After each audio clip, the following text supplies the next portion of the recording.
Alrighty, welcome back everybody to a very, I wouldn't say very special, we've done this before, but to another episode where we give y'all the opportunity to hop on the call with us, because we have a very polarizing discussion to talk about this evening, and that, as many of you can already assume, more than likely is the verdict in the Kyle Rittenhouse trial that happened this past week. It's a very polarizing argument. There's been a lot of, I wouldn't say a lot, but there has been some unrest surrounding it after the verdict came down. In case you hadn't seen, Kyle Rittenhouse was acquitted on all charges in his case, his trial. His trial was a murder trial, and he was facing five different counts of homicide, and of which he was acquitted of all of those. And if he had been found guilty of them, he would have been facing up to life in prison. But the jury, through their deliberations and the evidence that was presented to them and the arguments presented to them during the trial, found Kyle not guilty on all five counts, and he walked free. And people are not happy. People are not happy about that. People are pissed. People are very pissed. People, are still been cries and calls of him being a murderer, and that the justice system failed us, and that it should have been called a mistrial, and a bunch of other things. And we covered this a little bit last week, but yeah, I'd like to add that right on cue, just like what we said on Tuesday of last week, you're going to see all these people participating in the woke Olympics on Twitter who didn't watch a single second of the trial, right? Which was free on YouTube. You could have watched the live coverage on YouTube. It was free. I chose on TikTok. to watch it. It was free. Everywhere. I chose to watch it on Court TV because I actually like Court TV. I like their broadcasters, and they do have a pretty fair outlook. It's not like a Fox News or a CNN. Like it really is. They're looking at it through the eyes of the law. Yeah. And if you listen to them talk throughout like the last week of deliberations, they knew the prosecution was cooked. If you were watching the trial play out, you knew that the prosecution fucked it up and they were done. That's why the prosecution specifically brought into, or tried to bring into evidence, his conversation about, I wish I had my AR when he was in that car, which the judge specifically said that cannot be used as evidence. Those are two completely different circumstances. Think of that as you will, right? The judge's deliberation or the judge's ruling on that. But the prosecution came out and specifically utilized that in court testimony. The only reason a lot of people can figure out, a lot of people that are a lot smarter than me when it comes to law, is that he was going for a mistrial. He wanted a mistrial because they wanted a chance to start over and do better the second go around. But they didn't get it. And they did not seek lower charges on the five counts, which is still kind of mind-boggling to me. Like, I still don't exactly know why they weren't seeking the lower charges of the five counts. Yeah. But it was fucked up to begin with. And when it came down to it, I mean, I think the jury made the right decision in the eyes of the law. Yeah. Just given the testimony, given the case that was brought to them, I think they made the right decision. Yeah, given everything that was presented and put forth in that case and how the case went down, I'm in the same boat. I believe the jury made the right call, because you have to look at it, because that trial was looking at from the time he shot the first guy to the time that he shot the last guy, and all the sequence of events that played out just in that specific 5 to 10 minute period, however long it was. And in that 5 to 10 minute period, he acted, uh, if you watch the video and the clips and everything like that, he acted in self-defense. So I What the jury thought. so then that's what the jury thought. So I believe that they made the correct call in their verdict that they gave.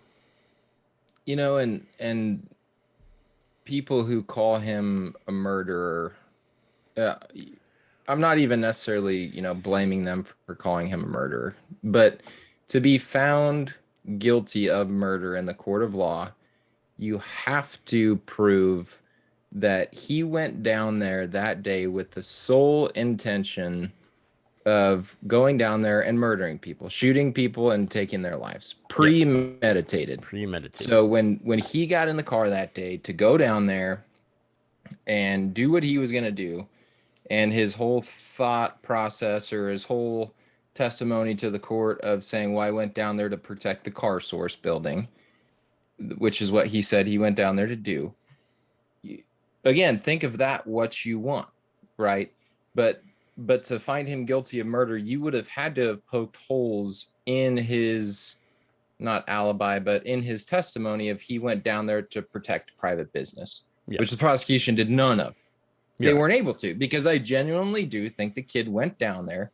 Whether he should have been there or not is not why he is on trial. Right. If you were going to put him on trial for being down there that night, you would have had to brought every other single person that was down there that night and charge them with the same crime, which you can't do. Yeah. It's your God-given American right to protest, right? Not maybe to light dumpsters on fire or small businesses or cars, but whatever. Those people broke the law, whatever. They did not break the law by being there that night, and neither did Rittenhouse. Right. Do I think he should have been there that night? No. I think he should have stayed his ass home. But that's what it was. He's not on trial for being down there that night. And that's what the whole court of public opinion is finding him guilty of. Well, he should have never been down there in the first place. Well, there's a lot of other people you could have said the exact there's a same lot of thing other about people that shouldn't night. have been there as well. But it is what it is, and this is where we find ourselves. And to call him a murderer, I just don't think if the prosecution could have spun it in a different way, I'm not saying I would have said yay or nay, but just based on the evidence and the facts that were presented in the court, I don't think, and based on a jury of his peers, didn't think that he was a murderer. He was acting in self-defense. And I don't like it. No, we've said it on this podcast many, many times before. We never celebrate the loss of life. It's a horrible, tragic event that people lost their lives that night. But that said, just because he showed up with an AR to a Black Lives Matter protest doesn't make him a murderer. Right. Just based on those two facts alone. Right. Yeah, and one of the other things that I've seen put out there, and I would hazard to say that I would agree with as well, is the fact that if you went down there with the intention to murder people, you wouldn't have brought a first aid kit with you. I'm getting text saying that we cut out. Are we live? Are we good? Still live? I'm saying everything that I'm seeing says that we're. Hold on. Technical difficulties. Yeah, it's the I know. String test is saying that we're. What the heck? 1 second. Let me see what this says. When we hadn't had any comments yet, so I didn't know if that was just because people weren't watching or if. No, we're still live on Twitch. Yeah, we're good. Okay. Yeah, we should be fine. I don't know why. I think we should be good too. I don't know why it's saying we're not live. Yeah, because we're Ham's here. Yeah, see, Ham's here. Yeah, we're still good. We are a-okay. Yeah, I didn't think so. Because I would have got a notification somewhere along the way that we would have that we cut out, but Well, it We're looked weird on my end for a second. It looked like we did cut out. I think we were having some sort of we might have been weirdness having some because, issues. Hey, yeah, Mary. see, we got some people popping in There we now. I go. think we were having some sort of unforeseen. Hello, Interesting. Mary. Wild. Um, Just to put that on conversation or put that conversation on a slight pause real quick. Feel Good played a house show yeah, last I saw night that. How'd it go? and they were sounding crisp, brother. They were Good. sounding good. Very good. They're getting ready for that live show on the big stage on December 18th, which is gonna be fucking rad. I can't wait. That's Anyway, dope. Anyways, but yeah. onward. He's not guilty for being down there that night. No, he's not. And you can't, like we said, you can't judge him for, he's not on trial for being there because you would have to judge everybody else for being there. You And can't judge him. you would have judged everybody else for, there was a curfew in place, and you would have to judge everybody else for being out past curfew as well. You yourself can judge him all you want. Right. You are well within your right to think he's a dumbass and he should have never been down there. And what the fuck was he doing with the weapon? And why was he telling people he was a licensed EMT when he wasn't? Why is he down there trying to administer medical aid? I saw a thing. It was like he was trying to live his Call of Duty fantasy. Like, okay, well, if your Call of Duty fantasy is walking around and trying to revive people that really don't need revived in Call of Duty, then yeah. But like, he at no point in time was aggressive to anyone else down there. If anything, he was coming off as kind of like pompous, like, Yeah, oh, EMT, and like walking across the street and saying friendly, friendly, friend. Like, okay, dude, you're not in war. Like, you really don't have any business being down there in the first place. Right. But again, that's not what he's on trial for. Exactly. Exactly. It's just the thing that aggravates me about this whole thing is the fact that people are not looking at this they're bringing a lot of what ifs in and a lot of outside things, which like you are more than welcome to do in your like discussions, and I'm sure we will tonight as well. But looking strictly at his verdict and what happened in that courtroom, you have to look at it through what was presented. And yes, the prosecution did a terrible job. It's probably one of the worst prosecuting arguments I've seen take place in a trial almost ever. It was horribly done. They cross-examined their own witness without even intending to. Like, they asked questions, and their witnesses they brought, like, just shot their argument in the foot without the defense having to do any of it, really. And the one witness said, "You told me to change my testimony." But like, Like, good job, dude. brother, you what just are we doing here? yeah, Like, straight up in a court of law, what just in looked the at the world prosecution is? dead in the face and said, "Well, you told me to change my testimony," and then there he goes, the prosecution losing any sort of credibility at all Well, after that. and how when they were watching the videos, did they not see the still shot of the guy that got shot in the bicep and survived?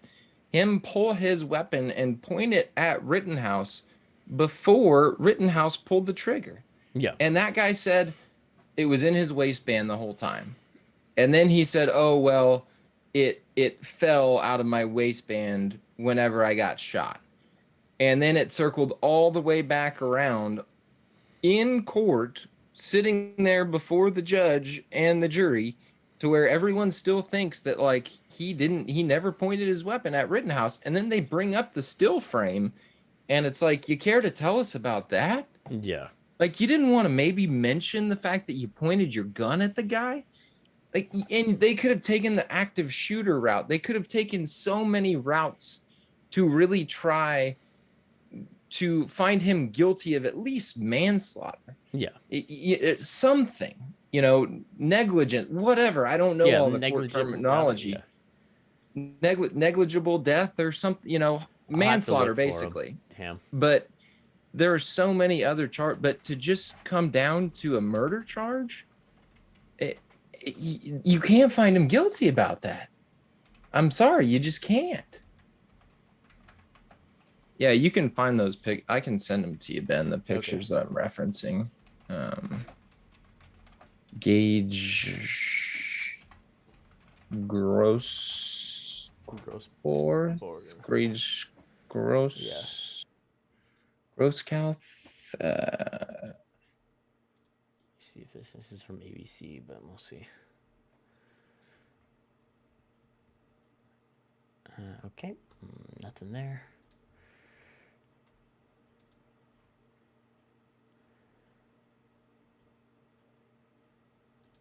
Of course, that one's taken down. Searching right now, and I'm on DuckDuckGo. Oh, and how about the fucking prosecution picking up an AR in the closing arguments and brandishing it around with his finger inside the trigger guard? Like, have we learned nothing about gun safety? No, Like, we don't. Nobody knows anything about gun safety. As much as I've harped on it on this podcast, like nobody, people, so dumb.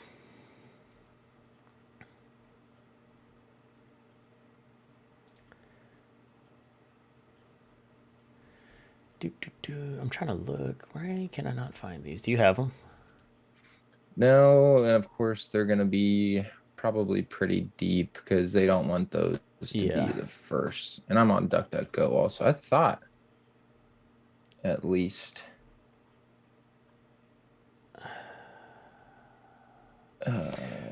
What's up, Abby? So our stances, Alex and I are on the same page on this one. That the jury made the right call in finding Kyle innocent, or at least not innocent, but acquitting him of the charges that were brought against him. That's the be all and end all, or not the be all and end all, but the long and short of where we're at with our opinion on it. What do you got here? Pull this up. And we went pretty fairly in depth on this on Tuesday, so I don't want to bore people with information they've already heard from us. But if you would like us to clarify, obviously I'm more than happy to go back through and clarify anything that we need to.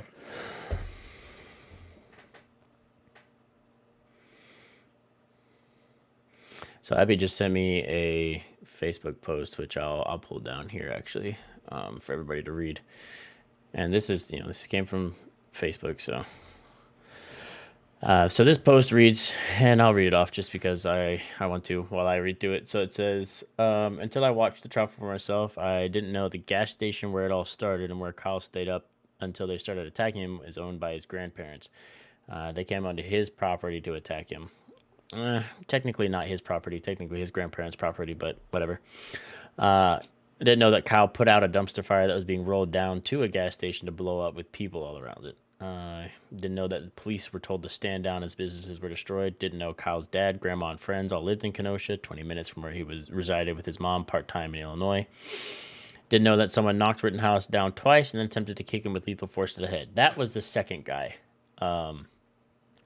that came after Rittenhouse. There's a kick and a skateboard. Yeah, the skateboard. Yeah, the skip. Yeah. Didn't know Huber hit him in the head 2 times with the skateboard. See, there it is. So this same thing. Didn't know that Gage Grosskreutz aimed his gun at Kyle first, as he admitted to on the stand. Didn't know that the state of Wisconsin, it is legal for Kyle to have a gun even at 17, which is why the gun charge was dismissed. Didn't know that Kyle did not cross state lines with the gun he wasn't supposed to have. The rightful gun owner did, as was legally permitted to do. Didn't realize that Rosenbaum was a 5-time. So Rosenbaum was the first guy that Kyle shot. Rosenbaum was a 5-time convicted child rapist, and that Huber was a 2-time convicted woman beater. Didn't know that Grosskreutz was a convicted burglar with an assault on his record also. If the media did their job, we would all have known this, and taxpayer dollars wouldn't have been wasted and more division created. This person copied all of that, and then they went on to say self-defense. So yeah, we covered. I would like to touch on something there real quick, because especially a lot of my right-leaning friends have been posting about shoot a pedophile and a woman beater and whatever all those charges are. And in my eyes, that's called a good day at the office or something like that. Okay, fucking stop that. Yeah, like don't.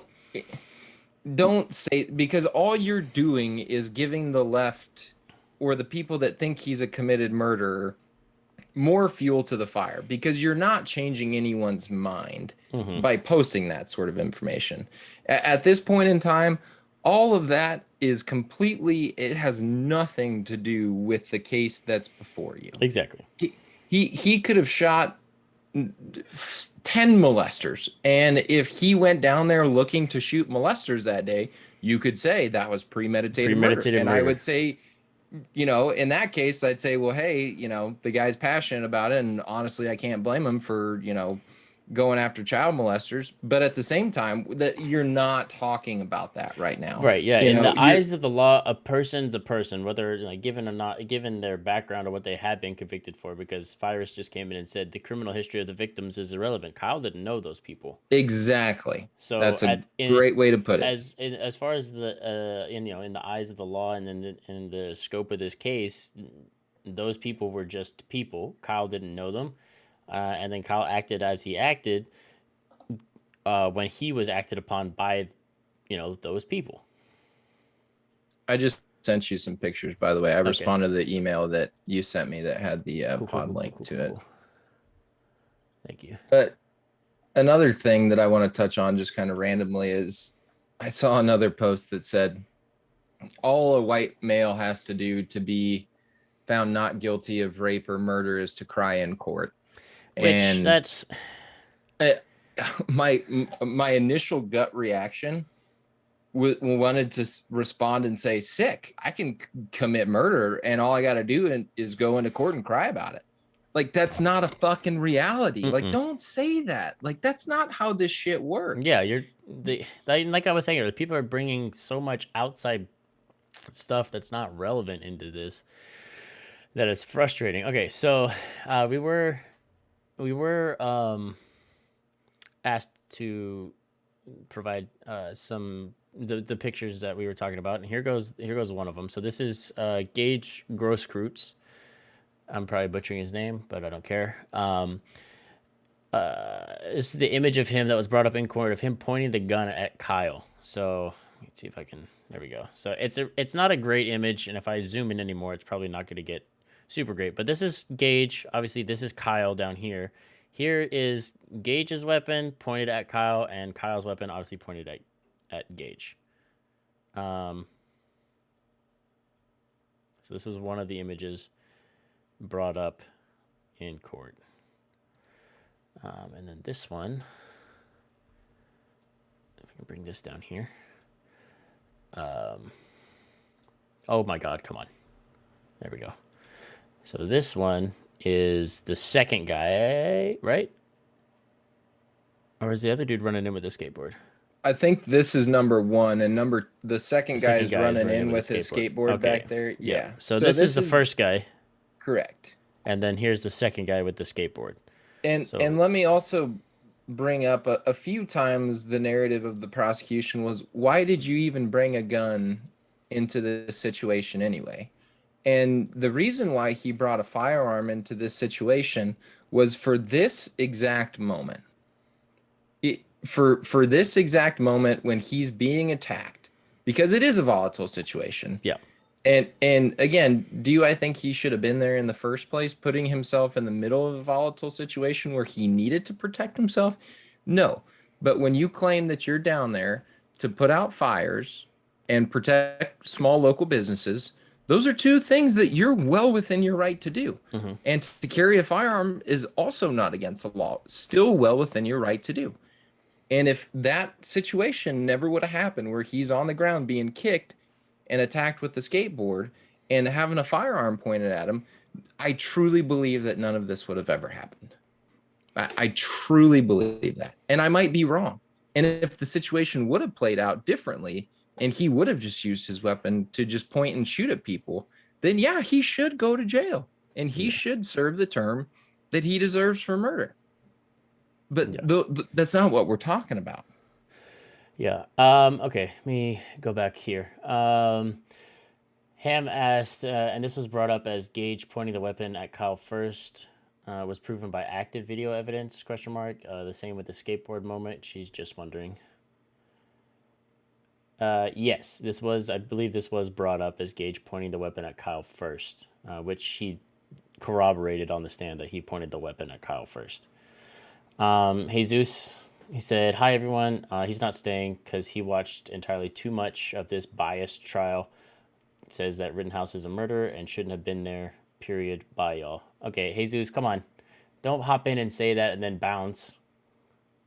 I mean, you're welcome to. I mean, you're welcome to, but I'd like to talk about it. Unfortunately, I think that you're wrong. And I'd love to have a conversation Yeah, to where maybe you could change my mind. Because again, if I'm missing something here, I would like to know what I'm missing.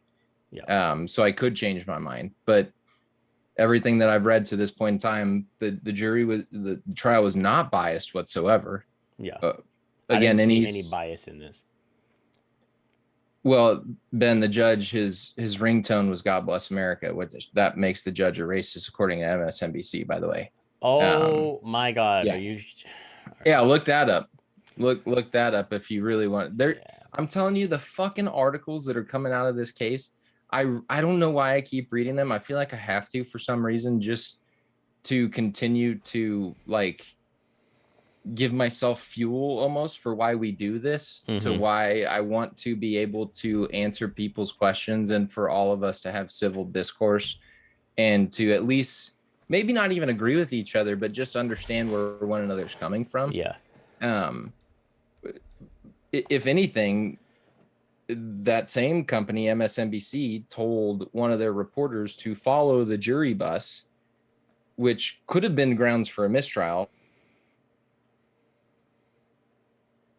trying to get behind the jury bus, which all their windows were matted out. The court system actually did a really good job in my eyes of protecting the privacy of the jurors, because if we knew who those jurors were, we being the The general public, public. Yeah. they would be getting fucking hate mail and death threats. And we read the death threats that came to the judge. Yeah. I mean, so okay, I don't think it was biased. If I'm wrong, I'd like to know how.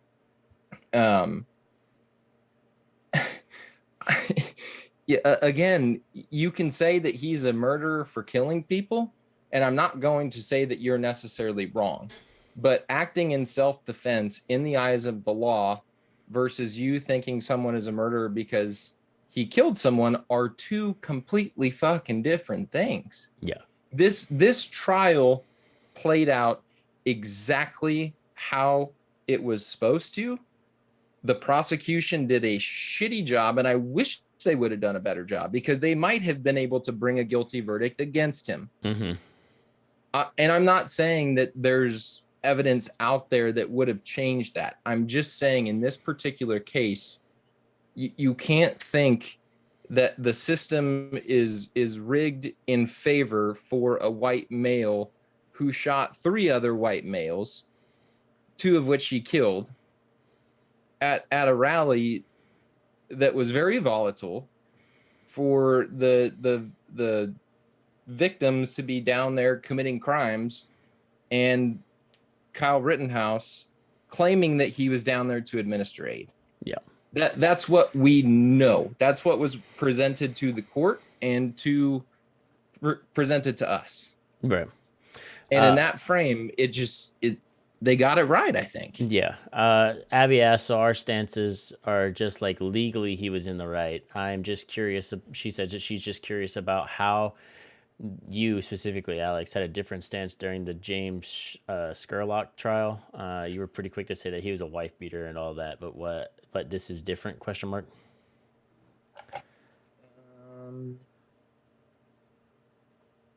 That James Scurlock was a wife beater? Yeah. I don't. I didn't even know that James Scurlock. I have a sign hanging in my house that says "Don't forget James Scurlock and racism."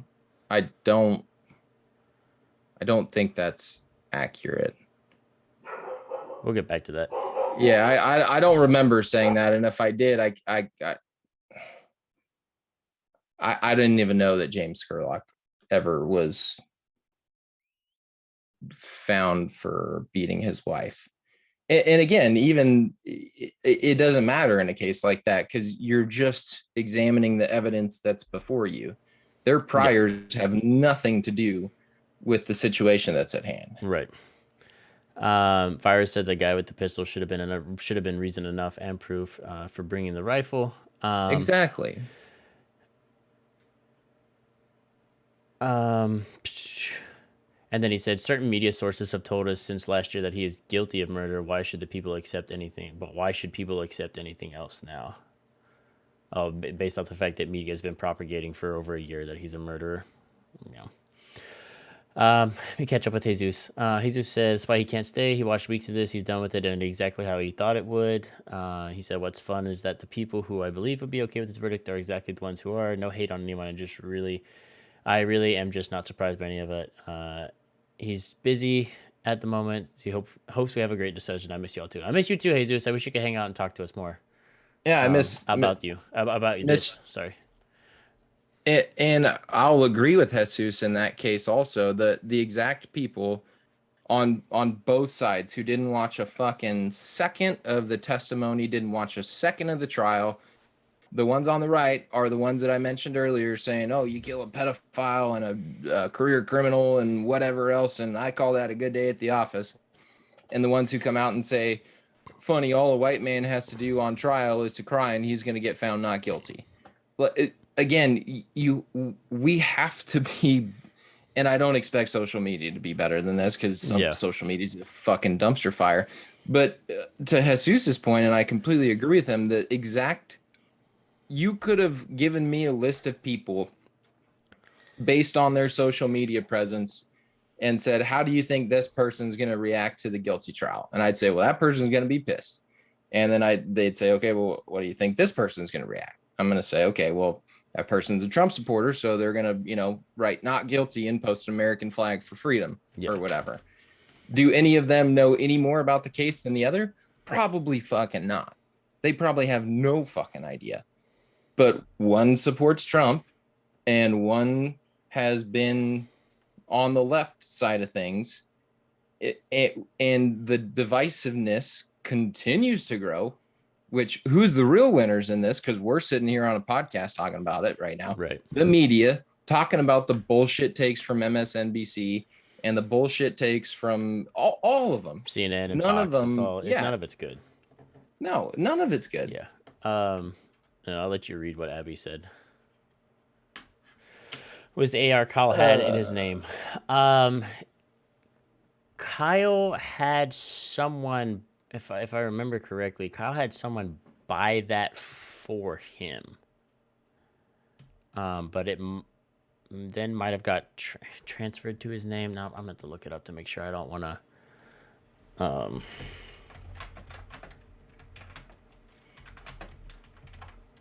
No, and so Abby said you did because James's sister Stryden is in my class, and you said James had prior things against him, and he should have been down there and all that. So I'm just what she's referencing, and I don't believe that I was the one who made mention of his priors. I'm sure I don't remember exactly what I said, but I probably made mention of the fact, well, yeah, he shouldn't have been smashing in that business owner's windows in downtown Omaha, which is what sparked the entire thing. None of them should have been down there, and for that reason, I don't remember that guy's name, the business owner that shot him and ended up taking his own life. But he was never really found not guilty, but the Nebraska district attorney took a look at the videos they had and decided they weren't going to pursue legal charges against him. I can't remember that guy's name. I think this is a very similar situation, quite honestly. And I do think that bar owner in Omaha was acting on self-defense. So again, I don't think he's necessarily not guilty.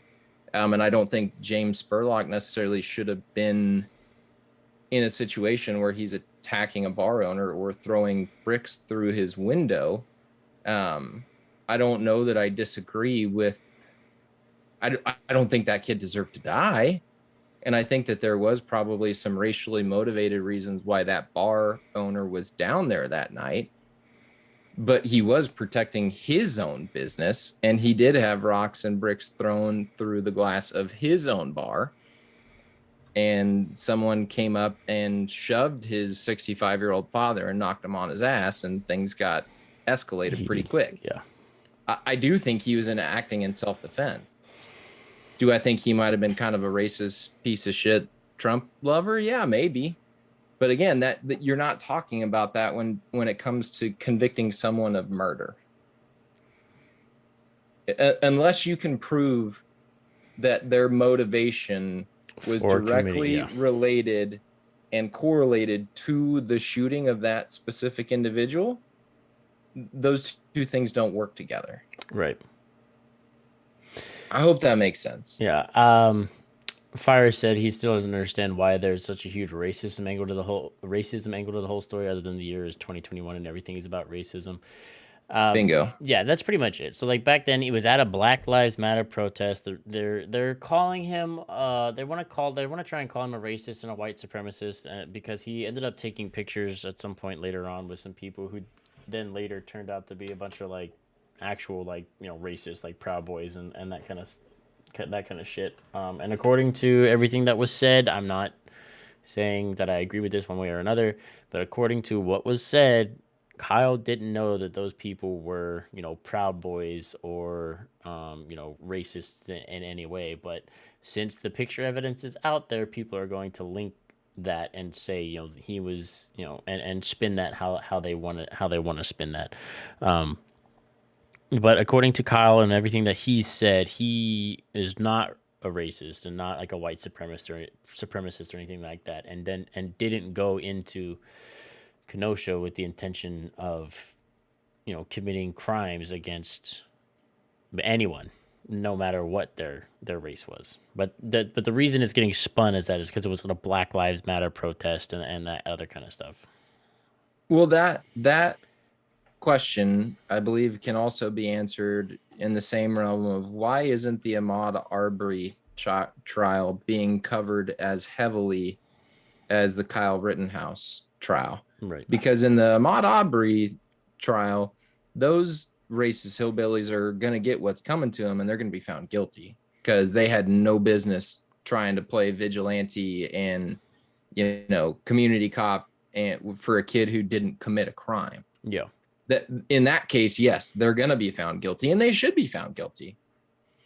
But 100%. you're talking, if we were talking about the Ahmaud Arbery case, or I should say if the media was covering the Ahmaud Arbery case as much as they were the Rittenhouse case, people would say, well, at least justice is going to be served in their case, in this specific case where it's more evident. Mm-hmm. No, both cases are going to play out in the eyes of the American judicial system the exact same way, following the same procedures, no bias involved. If there is bias involved, it should be declared a mistrial. Yeah.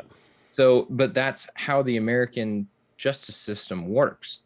And it's working the same way in two separate cases, one of which these hillbillies that decided to grab their guns and chase down a black kid. Guy, yeah, they're going to get found guilty because they had no business doing that.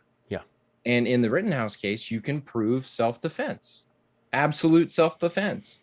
And if you can prove absolute self-defense, all of the other cases that were brought against him are all thrown out. Mm-hmm.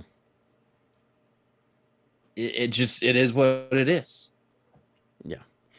You don't have to like it. I'm not saying you have to like it. Yeah. No, and then we're not on here to tell you to like the verdict that happened or anything. That we're here to be like, this is why the verdict went down the way it did and why it was why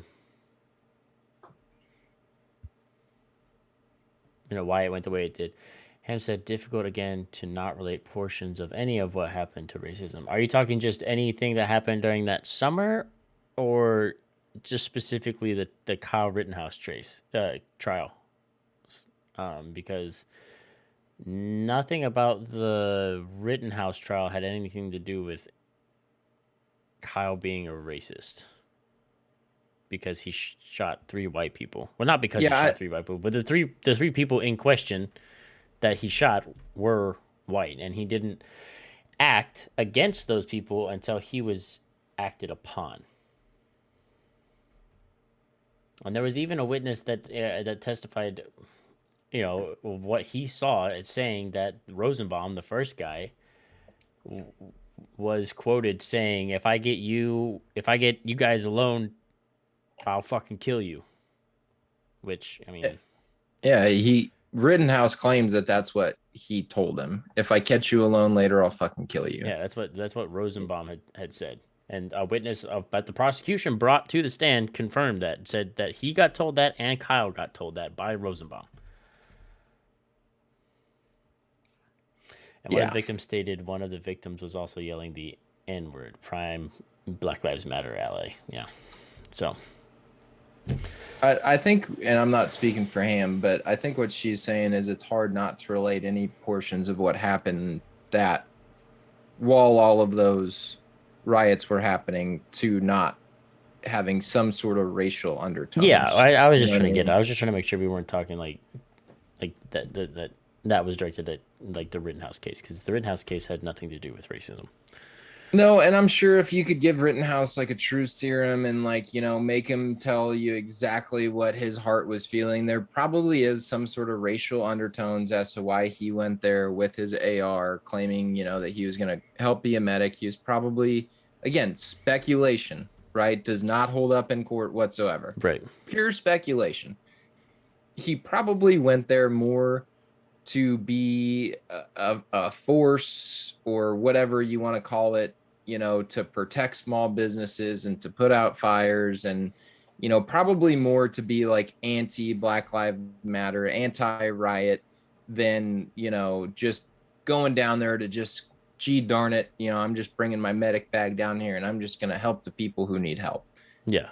Again, if you could get that sort of truth serum knowledge out of him, yeah, you'd probably uncover some of that stuff. But unfortunately, we're just speaking about what was brought up in the eyes of the law. And you can speculate all you want. And again, you don't have to like the verdict. You can be pissed about the verdict, Yeah. that's fine. But if you're going to be mad at someone, you should be mad at the prosecution. You should say we have to do better to prosecute these people. We have to make sure that we do a better job or whatever. But to just be mad and call it a racial injustice and another white man goes free It's who just deserved to be incorrect. guilty, it's just not true. Yeah. It's just solely not true. And you're going to see it in the Ahmaud Arbery case. Yeah. You're going to see white people who shot a black person go to jail because they deserve to go to jail. They need to go to jail. They committed a crime and they took the life of a young black, white. It doesn't really matter. In this case, I guess it kind of does because there's some racially The charged much a very action. Yeah. heavily racially charged action, because I could almost, I wouldn't say bet, but I would hazard to say that if the person that was if Ahmaud Arbery was white and had been inside of a freshly constructed house, or a house in the process of being constructed, and then just was like walking down the street after that, those dudes probably wouldn't have friggin' changed. You probably wouldn't have friggin' like chased him down. But the fact that Ahmed Aubrey was black in that neighborhood and did what he did, that's why they chased him down.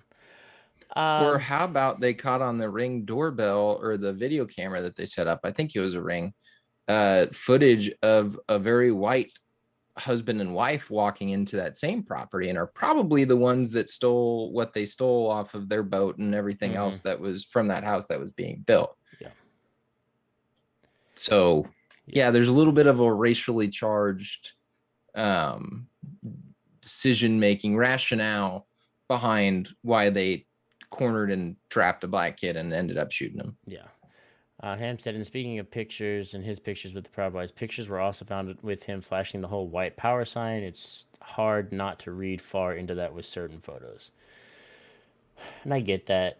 The thing is, So like, the white power sign, like, I don't know when or how it did that. I'm not gonna do it, but that it's got co-opted into white power. I feel like that was the media that did that, because for the longest time that sign meant like okay, or like a okay or whatever. Is it? I don't even want to do it So yeah, now. I don't But even want to is do it? it. So like, does it matter what direction? Like, if it's facing up or if I it's facing I down? Like, if it's I facing down, is genuinely then it the white power sign, and if it's like this, then it's not. Like, I genuinely don't know what sign we're talking about. I thought it was like the okay yeah, because yeah. So I for the read an longest time, it was the okay. So you know what? I'm just gonna do it just for fuck it. Like, fuck it. I don't I care. So this I is what read they're talking about, right? They're saying that yeah, this is the white power. Like, apparently, okay. this is a I like the white power like symbol because W and then this makes a P.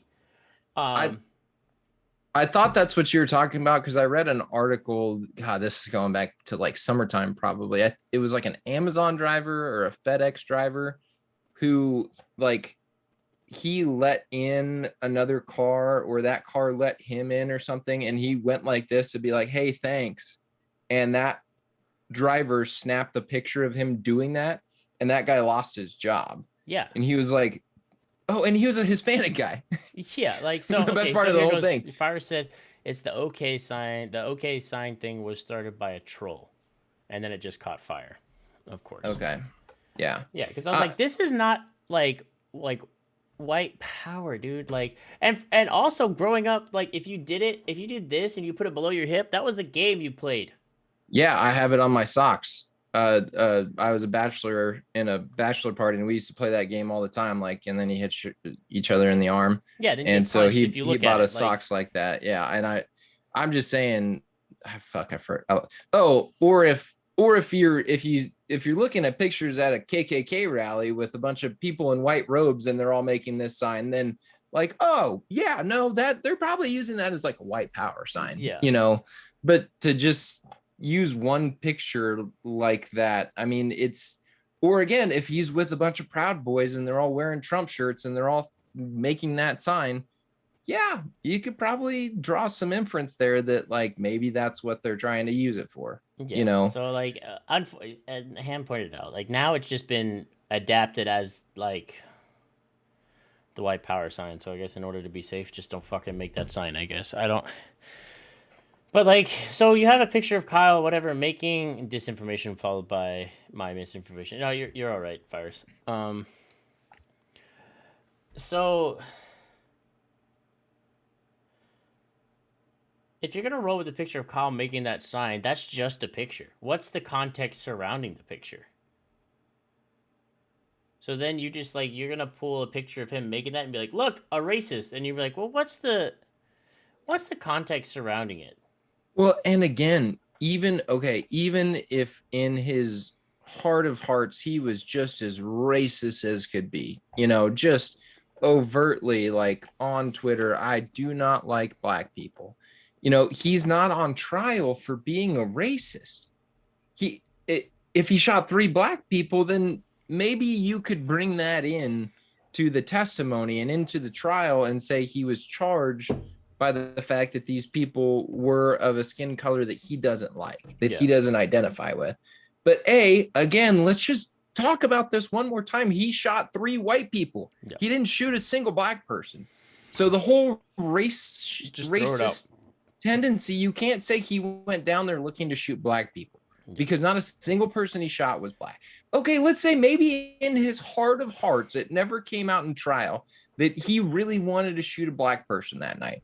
He didn't accomplish his goal, A, and B, the situation he found himself in, he wasn't just picking people off. He found himself in a situation where he was being attacked, where he and thought the his life was defense in danger and acted accordingly. and the defense was able to prove in the court of law that he was acting within self-defense. Yeah. And I agree with Jesus, who was here earlier and said he should have never been down there. I agree with We that said that last wholeheartedly, week. 100%. We both said this on Tuesday when I said he's gonna get found not guilty and people are gonna lose their fucking minds. We both said it. He shouldn't have been down Yeah, there. we If he was, both like we're not on here to like disagree and be like blah blah, blah like whatever. Like, yes, we both agree with that sentiment that he shouldn't be down there. The caveat to that is that he's an American citizen and he has a right to go where he wants when he wants. But should he have done it? No. I'm the gonna go way back to that, something that Ham said though a second yeah, go ago. She ahead. said, "Same could be said about any other picture evidence with this." while that's true, the caveat to that is the fact that there were witnesses there to corroborate the context around those pictures. So if the prosecution wanted to pull up a picture of Kyle flashing an alleged white power symbol, then they also needed to bring in people that could have corroborated the context around that picture and been like, yeah, Kyle's a fucking racist. But they didn't. They were just like, here's a picture of Kyle flashing a white power symbol when in all reality, and I'm not saying this is true or not, but in all reality, it could have just been a picture of Kyle being like, this is okay. I'm having a great time at like whatever fucking function I'm at that this picture was taken. So the caveat on that is that there were people in the trial on the stand that could explain the context around that picture. And there was video as well. Video was there. The pictures that were presented were basically still frames of video.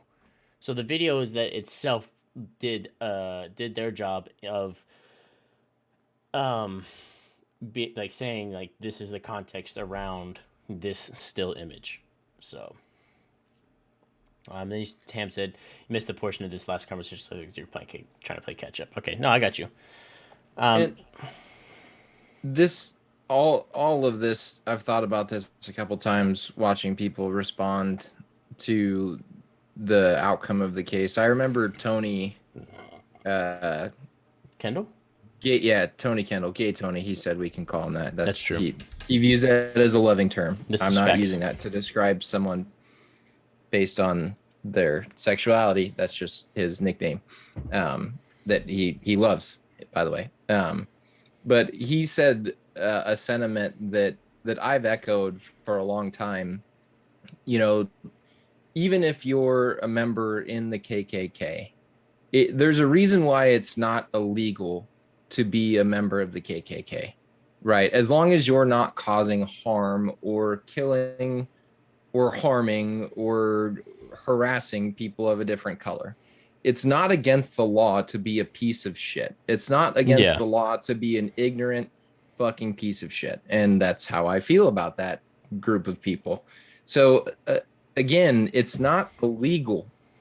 Just speaking in legal terms, speaking in morality terms, we can all sit around and agree I want nothing to do with that group. And if I ever meet one of them, I'm going to tell them exactly what I think about them, blah, blah, blah. But it's not illegal to have those views.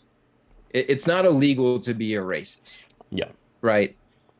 Now, if you find yourself in the court of law where a member of the KKK happens to, kill 3 black people and then claim self-defense with no real evidence behind his killings, then you can say, well, Your Honor, he was a member of the KKK and his story really isn't adding up. And now that can be grounds for the decision making of the jury. yeah, But in this particular case, there was none of that.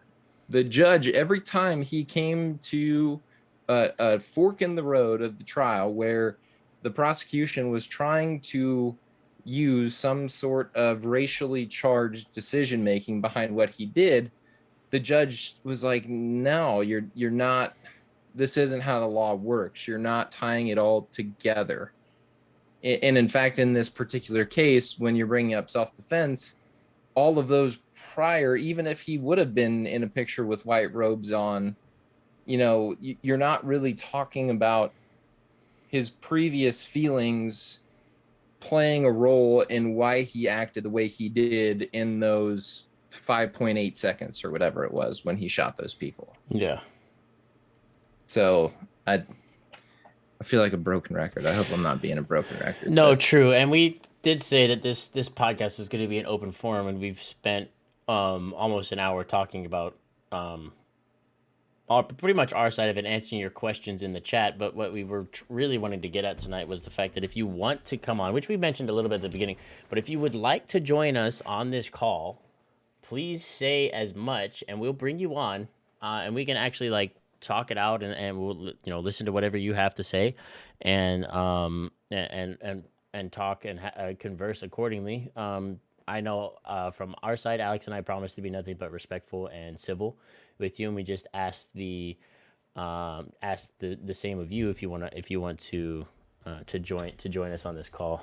Fire said, Darth, do you think this would have played out different if one of the victims were of color. I feel like if one of the victims happened to be a person of color, then the racist narrative would have been pushed a lot harder. And I feel that given the volatility of the situation and everything surrounding it, maybe he doesn't get charged with 3 counts of murder, but maybe he gets charged with 1 count of murder. Unless, and again, the caveat to this is unless the defense can prove that no matter what the person's skin color was, Kyle was still acting in self-defense either way. And given the jury that was on this, and how the judge conducted himself through all of this, um, and if during this, even if one of the victims was a person of color, if the prosecution still shot themselves in the foot like they did, I feel like the verdict would have been the same. And I know I kind of contradicted myself in that entire uh, sentence. So I'm just gonna try and like clear it up and say this: if everything played out exactly how it played out as it did right now, but one of the victims was of color, and that was the only thing that changed, and the jury still looked at it. The defense, the prosecution still shot themselves in the foot. The defense still put up a good enough argument as they did. Then I don't think the verdict changes. So you think the jury would have found him guilty of something just because of the race? I would say I hope that they wouldn't have. I hope they would have still conducted themselves as they conducted themselves throughout this case, with all the victims being white. I feel like there would have been a lot more pressure on the jury to convict him of at least something if one of the victims were to be a person of color, like to appease the gallery, like you said. Because if one of the victims was a person of color, and then you pull up the photo of Kyle flashing an alleged white power sign, and then him going there during a Black Lives Matter thing and that kind of stuff, then it maybe could have been, they could have spun it and done it differently. How is that justice? I don't feel like that would be justice. If one of the victims had been a person of color, and that was one of the things that changed the jury's mind, then I would have, as the defense, would have asked for, what do they call it? It wouldn't have been you probably could have called for mistrial, but I would have at least got a new jury, because you can ask for that if you find that the jury to be biased or something like that. It's a mistrial with prejudice Yeah. would be where you call a mistrial, but a mistrial without prejudice means that the prosecution, one way or the prosecution or the defense for that matter, has operated outside of the legality of how they're supposed to present cases, and the judge can declare a mistrial and the defendant walks free. That's that. End of story. If it's with prejudice, then it's basically new case, new trial, case, new trial, jury, new jury. everything. Yeah. And if that would have happened, if you would have found yourself in a retrial of this case after a mistrial, everything would have changed, and the pressure on the jury would have been immense. The through the prosecution would have got a second chance to make their argument a lot better than what they had. And they probably would have gone the active shooter route. They were trying to stop an active shooter. That's the route they should have gone if they wanted the best case at getting a guilty verdict, is that the people that came after the first shot thought that he was an active shooter and they were actively trying to stop an active shooter. Yeah. And the prosecution tried to kind of tie that in and spin that in the closing arguments, but by that time it was way too late. Done. Yeah. They were cooked. Yeah. Virus's last point is, and does that make you trust the system? I would not trust the system if perhaps one of the like if one of the victims was a person of color and they vote and like the verdict came down a different way based solely on the fact that one of the victims was a person of color, then I would say that the system doesn't work. And that at this point we're trying to appease the gallery and the masses because one of the people was a person of color. When I look at things like this, like cases and trials, I always genuinely try to look at just the straight facts and through the lens of the law. And the lens of the law doesn't see color. They look at it based on what happened in the framework of the law that's been set up for this country, and how punishment should be met given what happened. So And go ahead. yeah, so if the verdict had changed based solely on the fact that one of the victims was a person of color, then I would say that like the system needs fixing, or at least not even the system, but that the jury that ruled that way because needs to be thrown out and a new jury in place. Ham said, Fires made me think of a point because much of the rationale being used in this conversation to make this not about race is because the victims were white and not black, which is in its own which is in its own right which in its own right makes it about race and using race as rationale. I think that's 100% accurate Right. in the court of public opinion. Mm-hmm. Because Because that's where that side is coming from. The racist remarks are coming from the court of public opinion, the court of Twitter. Exactly. It never, and again, you can use race evidence. If you can prove that the alleged assaulter is a racist individual and he targeted people based on the color of their skin, that can absolutely and should hold up in court. Mm-hmm. You should be able to use that as grounds for a guilty verdict. But in this particular case, race was thrown out the window. Yep. And it was just alleged assaulter in Rittenhouse versus alleged assaulter and the people he shot. And what the jury ultimately found was that the assaulters were the people that were shot, and the victim was Rittenhouse. Yeah.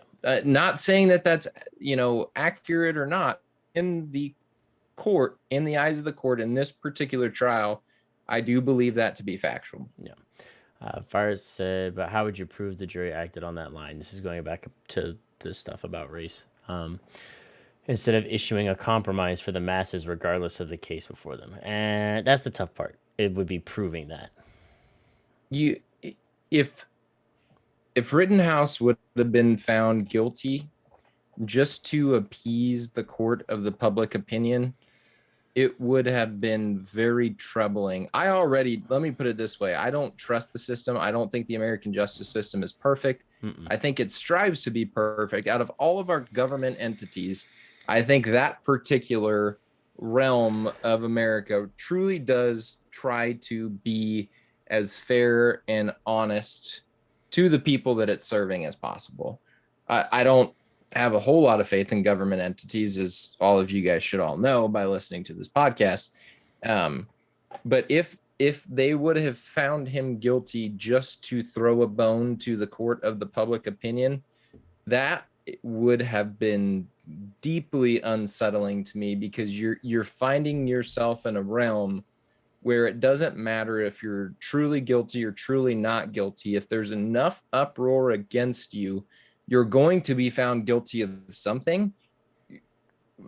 Brothers and sisters, we can't live in that world. Like, that world's a terrifying world to live in. You don't want to find yourself on the opposite side of the court of public opinion that finds you to be guilty of your alleged crime, and then the American justice system should find you guilty, but hey, just to stop the riots, let's just throw them a bone. Yeah, and like give some sort of basically guilty just give verdict. them a sacrifice to appease them. Yeah.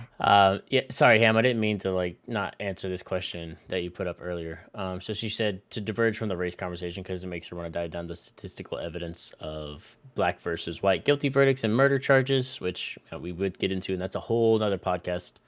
Um, her question is, how would y'all feel of Kyle being told? How do we feel of Kyle being told not to use the term victim? It's what I just said, essentially, that um, you haven't established who the victim is. Yeah, The court, the prosecution, or the defense has not established who the victim is in this particular case.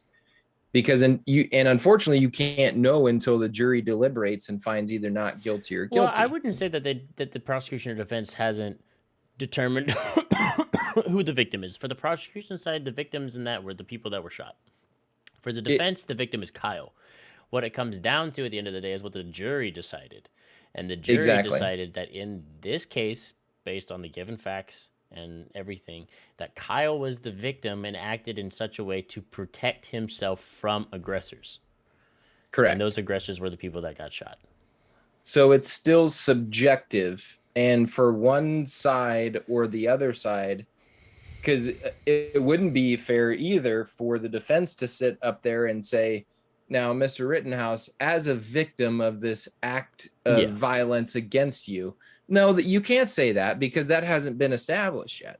And at the same time, for the defense to say, now, Mr. Rittenhouse, when you shot these victims, no, we haven't established that's why we're here. Yeah. We're trying to prove or disprove self-defense. Mm-hmm. So there are victims and there are aggressors. Who is who has yet to be determined. And so, yeah, and that was another thing that the judge caught shit for. I mean, the judge caught shit and he is a kooky old bastard, man. I'm telling you, I watched the whole thing. There was a few times where he was like, I had the great privilege of serving under the great judge of the Court of Appeals, and Nobody he cares. used to say, it's like, all right, dude, we're not here for like your outlook on life, or like your advice to the American justice system. Like, can you just make a ruling here so we can we don't need the Abraham Lincoln quotes, bro. Like, Yeah. let's just go on. He's a kooky old bastard, but I truly believe that he did a fantastic job. Not guilty. It's not his job to find someone guilty or not guilty. His job is to be the mediator and make sure that both sides are adhering to the laws set forth in the American justice system. And I think he did a fantastic job in a very high pressure, very high profile case of making sure that happened. Yeah. Virus, you're right. That world of public opinion court does have a name, and it's cancel culture. Which, funnily enough, I mentioned this last week. 69% of America despises cancel culture. A poll was taken. Most of America says fuck cancel culture. Anyway, Thank God. Virus also said that he's not comfortable calling Kyle a victim. His cred and name are shot though. Sorry, not through. His credibility and his name are shot though.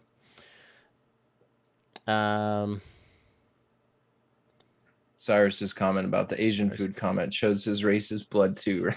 I didn't hear that comment, so somebody. You didn't hear it? No, I missed that part. part. They were taking a break, and they had ordered Asian food or Chinese. I think it was Asian food, and he made a joke. It was a bad joke. The judge? Not like a racially insane. It was like they were deliberating on how long they would take for lunch, right? And he said something to the effect of, well, is the Asian food going to be here, in that amount of time, with the supply chain issues that we're having?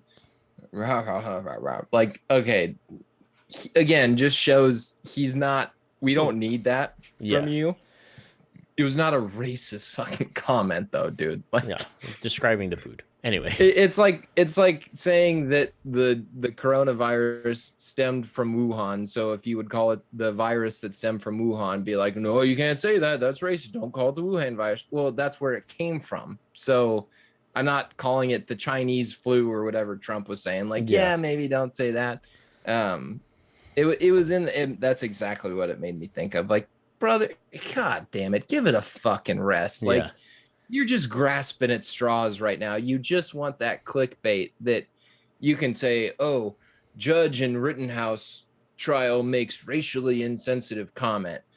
And then you click it and it's about the fucking timeline and the Asian food getting there on time because he's referring to like, oh, are we going to get it here on time with the supply chain issues that we're having right now? Yeah. Like, give me a fucking Yeah. break. I mean, Jesus Christ. Yeah. So Ham said, regardless of viewpoints of guilty or not guilty in self-defense or not, she feels that speaking of the lives lost and not using the term victim creates and breeds an apathetic and a detachment of reality towards the lives he ultimately took, regardless of self-defense. So the thing I'll say to that is, in the court of law like that, you don't get to be sympath like emotion like that isn't doesn't have a place in the court of law. You don't get to bring emotion in like that. It's strictly like that in that realm. It's strictly black and white. What happened? Here's the framework of the law. Come to a verdict. You unfortunately, no, I wouldn't even say unfortunately. You just do not get to bring emotion and that kind of stuff into a court of law. Now, outside of the court of law, talk about those people in a sympathetic or um, what have you way or and bring reality back towards the lives lost. Like, yes, 100% talk about that like that outside, but within behind those doors in that room, it's black and white. This is what happened. Here's the evidence. This is what the law says. Come to a verdict. Correct.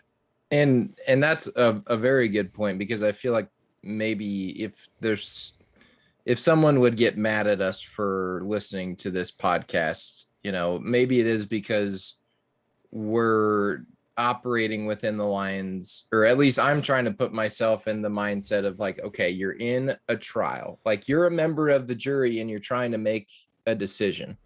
I again referring to the victims, the people who were shot. If you're in counseling or if you're talking to me about it in a bar over a beer and you're like, the victims who were shot by Kyle Rittenhouse, I'm not going to be like, whoa, whoa, Yeah, I'm no, not gonna you be like, can't oh, call. they weren't victims, they were aggressors. Oh, Like they weren't victims, they yeah, were aggressors. Like I don't think anyone should have been down there that night. And the reason why you shouldn't have been down there that night is because you find yourself in a situation like this. By the way, the whole fucking riot was for Jacob Blake, which we covered very in depth, yeah, who raped his baby mother and got into a fight with her and struggled with the police and then reached for a weapon and then was fired upon. yeah. Yeah, Which we again, covered it extensively and went through the video. The man was told not to get back into his car, went, opened the door, and reached into the car. And at that point, as an officer, you have no idea what the fuck you're reaching for, what he's reaching for. So then you have to act accordingly. but at that point in time, the court of public appeal or Public the opinion. appeal opinion had already found that there was another racist cop that had shot another black man. And so what are we going to do? We're going to go burn the city down. And so none of them should have been there that night. Yeah. Not only because you're putting yourself in an extremely volatile situation, you're burning and ruining public business property. If you would have just gone and protested, even if you think it was wrong, and you just would have showed up and just very peacefully protest, which is within your God-given right. It doesn't matter if you're right or wrong or indifferent. If that would have happened and there wouldn't have been the outrage and the lawlessness that was happening, none of this would have ever fucking happened in the first place. Yeah. But None of them should have been down there, but that's not what we're here to discuss yeah. in trial. Yeah. Sam said that she's speaking from a psychological point of view, by the way, and I know you are, because she said earlier, it's teaching a kid because he is a kid in terms of brain development, which is true. That self defense and taking lives are linear and okay. Um, No. I mean, Now, I can if you're I raising I can see that like line of thinking. Oh no, yeah, I'm saying I agree. Sorry, I said no, but I agree with her. I'm Yeah. saying yes, when you're raising a child or if you're going through counseling or psychological evaluations or trying to help someone, again, that line of thinking that she has, I believe is correct. You don't want to make it so black and white, right? But when you're sitting before a jury and before a judge, it has to be that black and white. Yeah. It just simply does. Yeah. Um No, Ham, sorry. I realized what I was doing as I was doing it. I'm like, no, I agree. Yes. I was saying no to say, yeah, no, I completely agree with that. Just in the court of law, it's a different scenario, a different setup. yeah. It's And completely the thing different. about this is, so like I can almost guarantee that Kyle definitely has some form of PTSD about this, because you don't just take a life and not have some stress related and mental stuff afterwards. You saw his PTSD on the stand, Exactly. and people So called it crocodile yeah. tears. So what I hope he takes from this is the fact that yes, he took a couple of lives.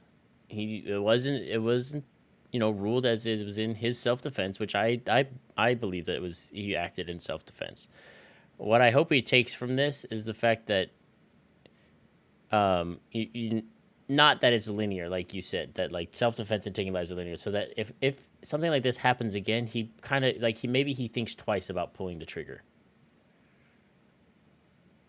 I hope he thinks twice about being down And there I in the yeah, first that place. overall, I hope he thinks twice about going to a place that he probably shouldn't be. I hope the entire fucking world, which I don't think that they will, which almost makes me the most sad about this whole situation. I hate the fact that people lost their lives. Yeah. I've pedophile or not, I don't fucking care. Anytime anybody loses their life, we've said it time and time again on this podcast, there's no reason for celebration for the loss of life. I think that every single individual on this earth is redeemable of their sinful qualities, whether you're 88 or 8, right? So there's no time for celebration of loss of life. But, and I'm gonna lose my train of thought. Um, oh, I hope the entire nation takes away from this that if we find ourselves in another Jacob Blake type situation, that we don't all just rush to the streets to start trying to cause anarchy. That's an improper, futile way to try to change. Protest, contact your local legislature, contact your governor, contact your mayor.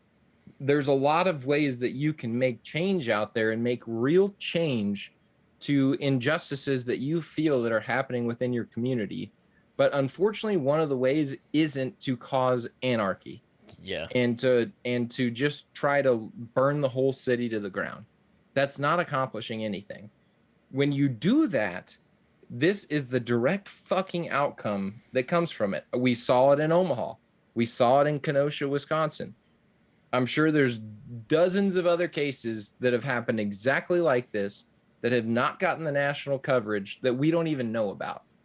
But that's not an appropriate venue to try to bring justice to a situation where you feel that there's been an injustice. Right. It's just not. Yeah. Ham has another question. She said, if you all have answer to IDK, if you will, do you know if he has mandatory counseling, mental health intervention, etc.? I don't know if he has mandatory anything after this. Would I I almost want to say, Alex, you can correct me if I'm wrong, but was he going to counseling or anything for any like the PTSD that he was dealing with from this before the trial? I don't I don't, know I for don't know if it got sure. brought up or not. I'm sure, and I don't know in the just speaking in legal matters if the court has a right to say that he must attend, some sort of Yeah, counseling because or given this anything like case, that. that wasn't anything that was brought up in there that he needed, like that was about it. So the court really doesn't have have a reason to tell him to go to counseling or anything because it wasn't part of the trial as far as I am understanding it. Would I advise him to go seek counseling and mental health help? Yes, 100%. Yeah. He definitely needs to go because you're not going to deal with what he is, the repercussions of what he did of his action, like the repercussions of his actions, like by yourself. There's no shot. So I would strongly advise him to go to seek counseling or therapy or whatever he needs to be able to work through all of the stress he's been under the past year from that time he acted as he did to now. Would be a really good idea for him to do that. Yeah, I Um, mean, again, you saw his we what saw I how he would call broke like a down after, PTSD, yeah, after his verdict came down. It was the same and reaction he had on the stand. it was the same exact. Like you can't either. That kid needs to be on a big screen because he does some pretty damn good acting, or that was a fucking 17-year-old kid who put himself in a shitty situation, who found the rest of his life dangling in front of Mm-hmm. a jury of 12 of his peers, which he put himself into that I situation. mean, He deserves to be sitting there. yeah, And yep. These are the he better thank consequences his of his actions. fucking lucky stars that they were able to prove Yeah, self-defense. and I hope that after all of this, he takes his second chance at the rest of his life and well and truly thinks of every action he does moving forward. Fires asked, if you were Kyle now, would you be packing 24/7?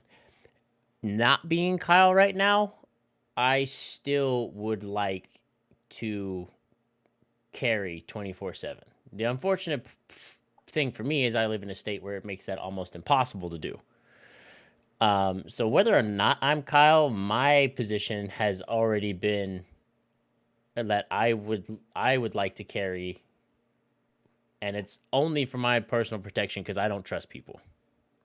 I could tell you what I would do if I was Kyle right now. I'd be suing the shit out of President Biden and his campaign for Defamation, bringing my picture up next to white nationalists and calling me a proud boy and white all that supremacist. shit. So he's gonna win some cases. He's gonna win some money, and that'll be the next thing that everybody gets all fired up about. Oh, now he's profiting from this case, blah blah blah. He's gonna win some money for defamation, probably a large sum of money. I would find the most remote fucking location where nobody on earth would recognize me, and I'd be picking up all my shit and moving right there with that money that I win from these defamation cases and getting the fuck out of Dodge. Yeah, Because that's the other well, not unfortunate. He put himself in this but it's situation. another fallout from what's happening. It's another thing that he's going to have to deal with. He's always going to be the Kenosha, Wisconsin kid. He's always going to be the Rittenhouse trial. Yeah, and And as again, as he goes throughout his life, he's gonna have people come up to him and be like, and just scream murderer in his face because they're mad that the verdict didn't go the way they wanted it to go. and send him death threats and Yep. threaten his family. And again, I don't think all of think anybody can cry for him and say, oh, this poor 17-year-old kid, he should have never been here in the first place. No, I don't think that's true. He shot and killed 2 people and shot another one. So if you want to play big boy games, you're going to find yourself in big boy situations, which is exactly what he found himself in. Yeah. And that's what I'm saying. I would sue the piss out of everybody that I could for defamation and take my millions and find a remote fucking spot on the map and move out there and be as far away from all this shit as I could possibly get. Because he's going to get death threats. He's going to get backlash for the rest of his life. No, for sure. And again, I'm not saying that that's necessarily undeserved. You want to put yourself into big boy situations, you'll find yourself into big boy situations, but you better be prepared to defend yourself and support the outcome. Right. Which I don't think a 17-year-old, I mean, I was a dumb fuck at 17. I think we all were dumb fucks at 17. You shouldn't have ever been there in the first place. We all agree with that. But at the same time, I'm sorry, brother. This is the world that you now live within. Yeah. And you got to adjust and you got to figure it out. Yep, for sure. Welcome back, Abby. I'm going to cover a couple more things real quick.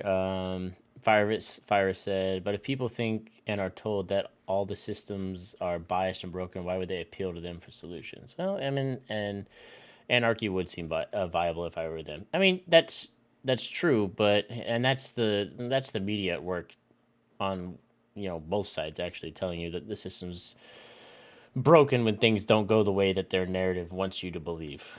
When in reality, this is one of the times that the system worked and the system wasn't biased and the system came to the right decision based on what was presented to them. Correct. Ham said that the kiddo going to need all different types of counseling for all different things. No, this is true. I would, like Alex said, take all the money, because if he and his legal team is smart, they will definitely sue people for defamation, because he was defamed across many different platforms. Take that money, move somewhere, like Alex said, far, far away from everything that happened, enroll in all of the types of counseling he needs to enroll in to get his mind back to where, not back to where it needs to be, but at least to be able to cope with what happened, and then move on with his life. Fire said if he moves to Australia, it would be perfect. They aren't allowed to see or talk to other people currently. He said half kidding. And that's only half true, because if you're vaccinated, fully vaccinated in Australia, you're allowed to go out and live your life. If you're not vaccinated, you have to sit your ass at home. And we talked about that last week as well. Yeah, that's another topic for another time. But yeah, no, I mean, like I just said, I think it would be within his best interest to get the fuck out of here and find somewhere. Because if someone gets, I saw a comment on Facebook that was like, he's gonna get his, and it doesn't matter if I have to do it or not. And it's a person from Texas. They're not gonna find Kyle Rittenhouse and fucking kill him. No, he's just But barking that's the behind fucking mentality. Facebook. Yeah. That's the mentality. People are going to, I mean, imagine, like, put yourself in the Well, situation where you're like a keyboard warrior for, the injustice that happened in the Rittenhouse case. Imagine being able to be the martyr that killed Kyle Rittenhouse. Like, in your eyes and in the eyes of your little Twitter cult or whatever, you'd be famous forever. exactly. Virus brings up a So good point, like the LeBron "your next" post, which was in terrible taste. But yeah, it's the exact same thing. And if somebody were to go and attempt to murder Kyle or successfully murder Kyle, though, then they get to go on trial for murdering an innocent person, because in the eyes of the law, Kyle is innocent. And and you're now, gonna and find yourself and now, what did you accomplish?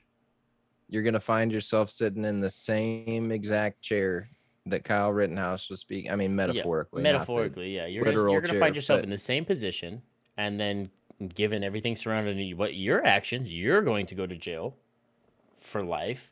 But good on you. You appeased the court of public opinion. So maybe that'll help you out. It's not gonna help you. The court of public opinion and cancel culture means nothing. And if the quicker people realize this and stop worrying about what the fuck the woke media or everybody else in the court of public opinion and Twitter think, the world will be a lot better place, because Twitter is a fucking fantasy land of people that talk a big game, but when real life comes to hit them, they cower in fear. well, and this was another thing that I was going to bring up somewhere along the way, and I guess it might be a good spot to bring it up now.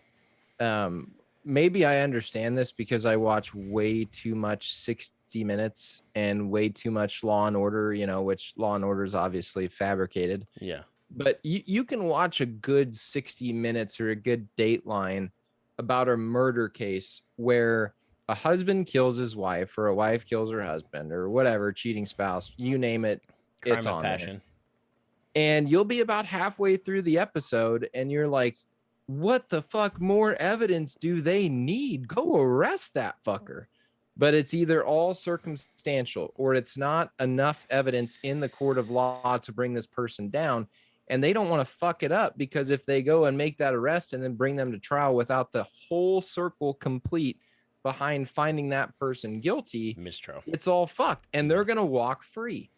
So again, you don't have to watch a whole lot or understand a whole lot about how the American justice system works to know that you have to have a complete case brought against someone, because in the United States justice system, you are guilty until proven or you're innocent until proven guilty. In the court of And the it is, people, you're guilty until proven innocent. of course, And even and it after is, innocence is proven, still guilty.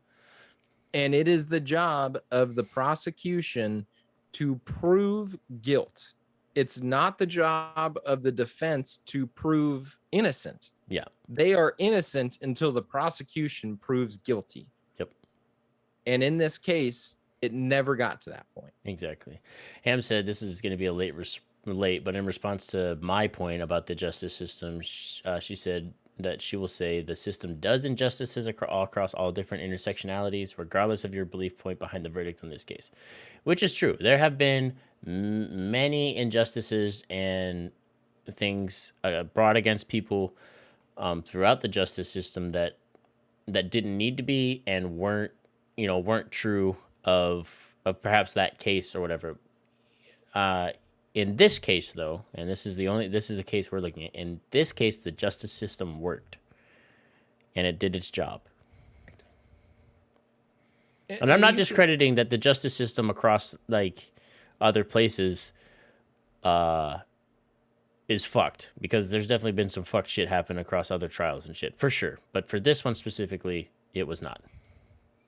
No, and no one thinks that our justice system is perfect. I don't think there is a perfect justice system that exists. No, because no matter how much humanity, you try and take, emotion and other things out of it, people are still human, and they're going to make mistakes or act on emotion, which is, it's really hard to not do that. But go watch Making a Murder and tell me why Steven, whatever his last name is still sitting behind bars, and tell me that the American justice system is perfect. No, because it's sure. not. And tell me why there's people that are on death row that shouldn't be, given the fact that Kamala Harris withheld evidence. And tell me why there's some people how do I say this politically correct? There are some black people who are behind bars for drug charges that are serving longer terms than white people, or white people, or repeat offender pedophiles. Yeah. Like, it's not perfect, and no one's here to argue that the justice system is perfect, because I think we can all agree that it's flawed, and it has room for improvement. Yeah. But the justice system is not on trial here. Yeah. Kyle Rittenhouse is on trial, and for this case, exactly. For this case, the justice system worked, and it did what its intention was. Yeah, Ham, like that. You're right. That's a whole another podcast on women being convicted of murder for miscarriages. That's an entirely different thing. That there's so much that goes into that would be here for another 3 hours. Abby said the same thing. Females who fought back in self-defense when they were being assaulted and sit in jail. Yeah, there's a whole lot of other shit, and we could do a podcast on the justice system and how fucked or whatever it is. But for this podcast and in this specific instance, the justice system worked. Don't take your frustrations with the American justice system out on this case, because it's going to make you look like you're uninformed about this particular case.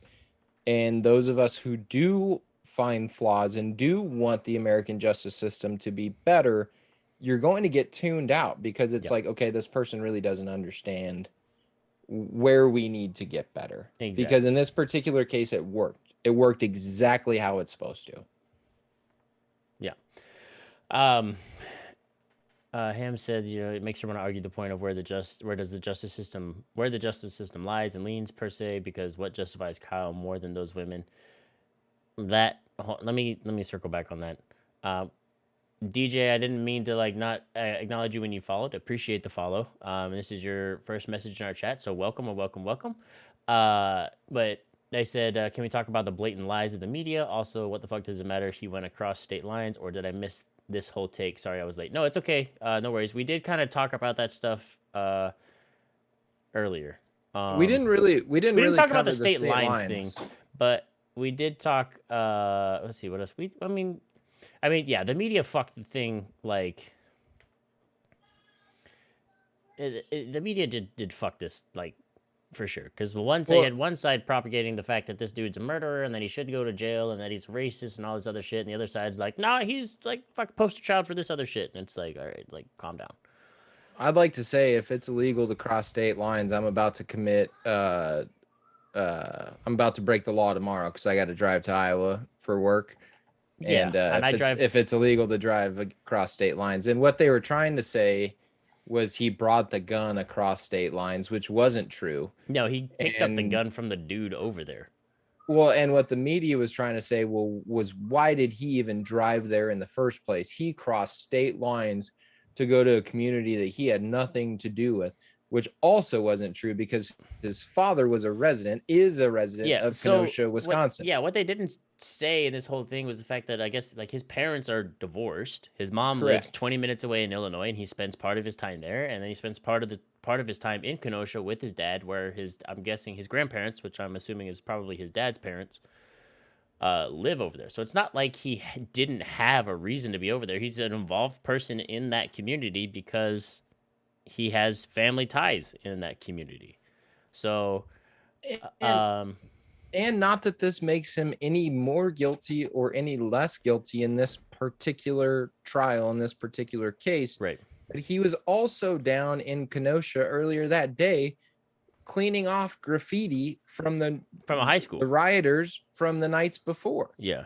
So you can't it's just simply preposterous to say that that kid drove down there with an AR on his hip looking to shoot black people, which is the entire narrative that's being blasted by CNN, MSNBC, all those fucks, the same ones, MSNBC speaking of particularly, who told one of their journalists to try to go get pictures of the fucking jury, Which is, which I'm that boils my sure blood at almost more than anything else. somewhere along the lines, and I'm not 100% sure, but like that's got to be illegal, right? That's violating the privacy of a jury. Oh, the judge came out and said they're going to pursue legal action and look into it, and if they need to pursue legal action, they will. Good. Imagine you or I or you and I get brought into this case. We show up to serve jury duty one day, and we're like, "Oh, motherfucker, this is the Rittenhouse case." Like, oh my god! And you're sitting in that room thinking, "Hey, this is self-defense," but I know if I check the box of self-defense, I'm going to have millions of people on Twitter calling me a fucking racist. And if they find out where I live, they're going to threaten me and my family because they've already threatened the judge. So you don't put the American justice system into that sort of bind where it's like, you better do what I say or else. Again, that is such a goddamn slippery slope. We Yeah. can't live in that sort of America. That's not America. That's a dictatorship where Yeah. the dictator is the court of public opinion. Yeah. And I'm telling you, you don't want to find yourself on the opposite side of the court of public opinion in that case, because it doesn't matter what the fuck happened or if you're guilty or if you're innocent. If emotion-based response, leave out the facts, emotion-based response determines whether you're guilty or innocent. We think we have a lot of innocent people in jail right now. Oh, we'd be fucked, dude. Just buckle the fuck up, dude. Yeah. You're fucked. Yeah. Ham said it depends on who has full custody in terms of where he has true residency versus crossing state lines, if we're speaking on legality in black and white. He said he was with his dad for half the time. He was with his mom for half the time because he's still 17. He can't make the decision of where he wants to be. So he was still split time. Yeah, I think it's half split the time custody, in Kenosha. so. It was split custody. Yeah, so at that point, so either way, like even if he was full custody, his mom had full custody, and he still like spent time with his dad. or not even that wouldn't even be full custody. Even if his dad just got weekends, he still has a reason to be in Kenosha because he spends time there. But with this Correct. case, he's full on split 50-50 custody. So he has ties to both communities because parents live in each side. So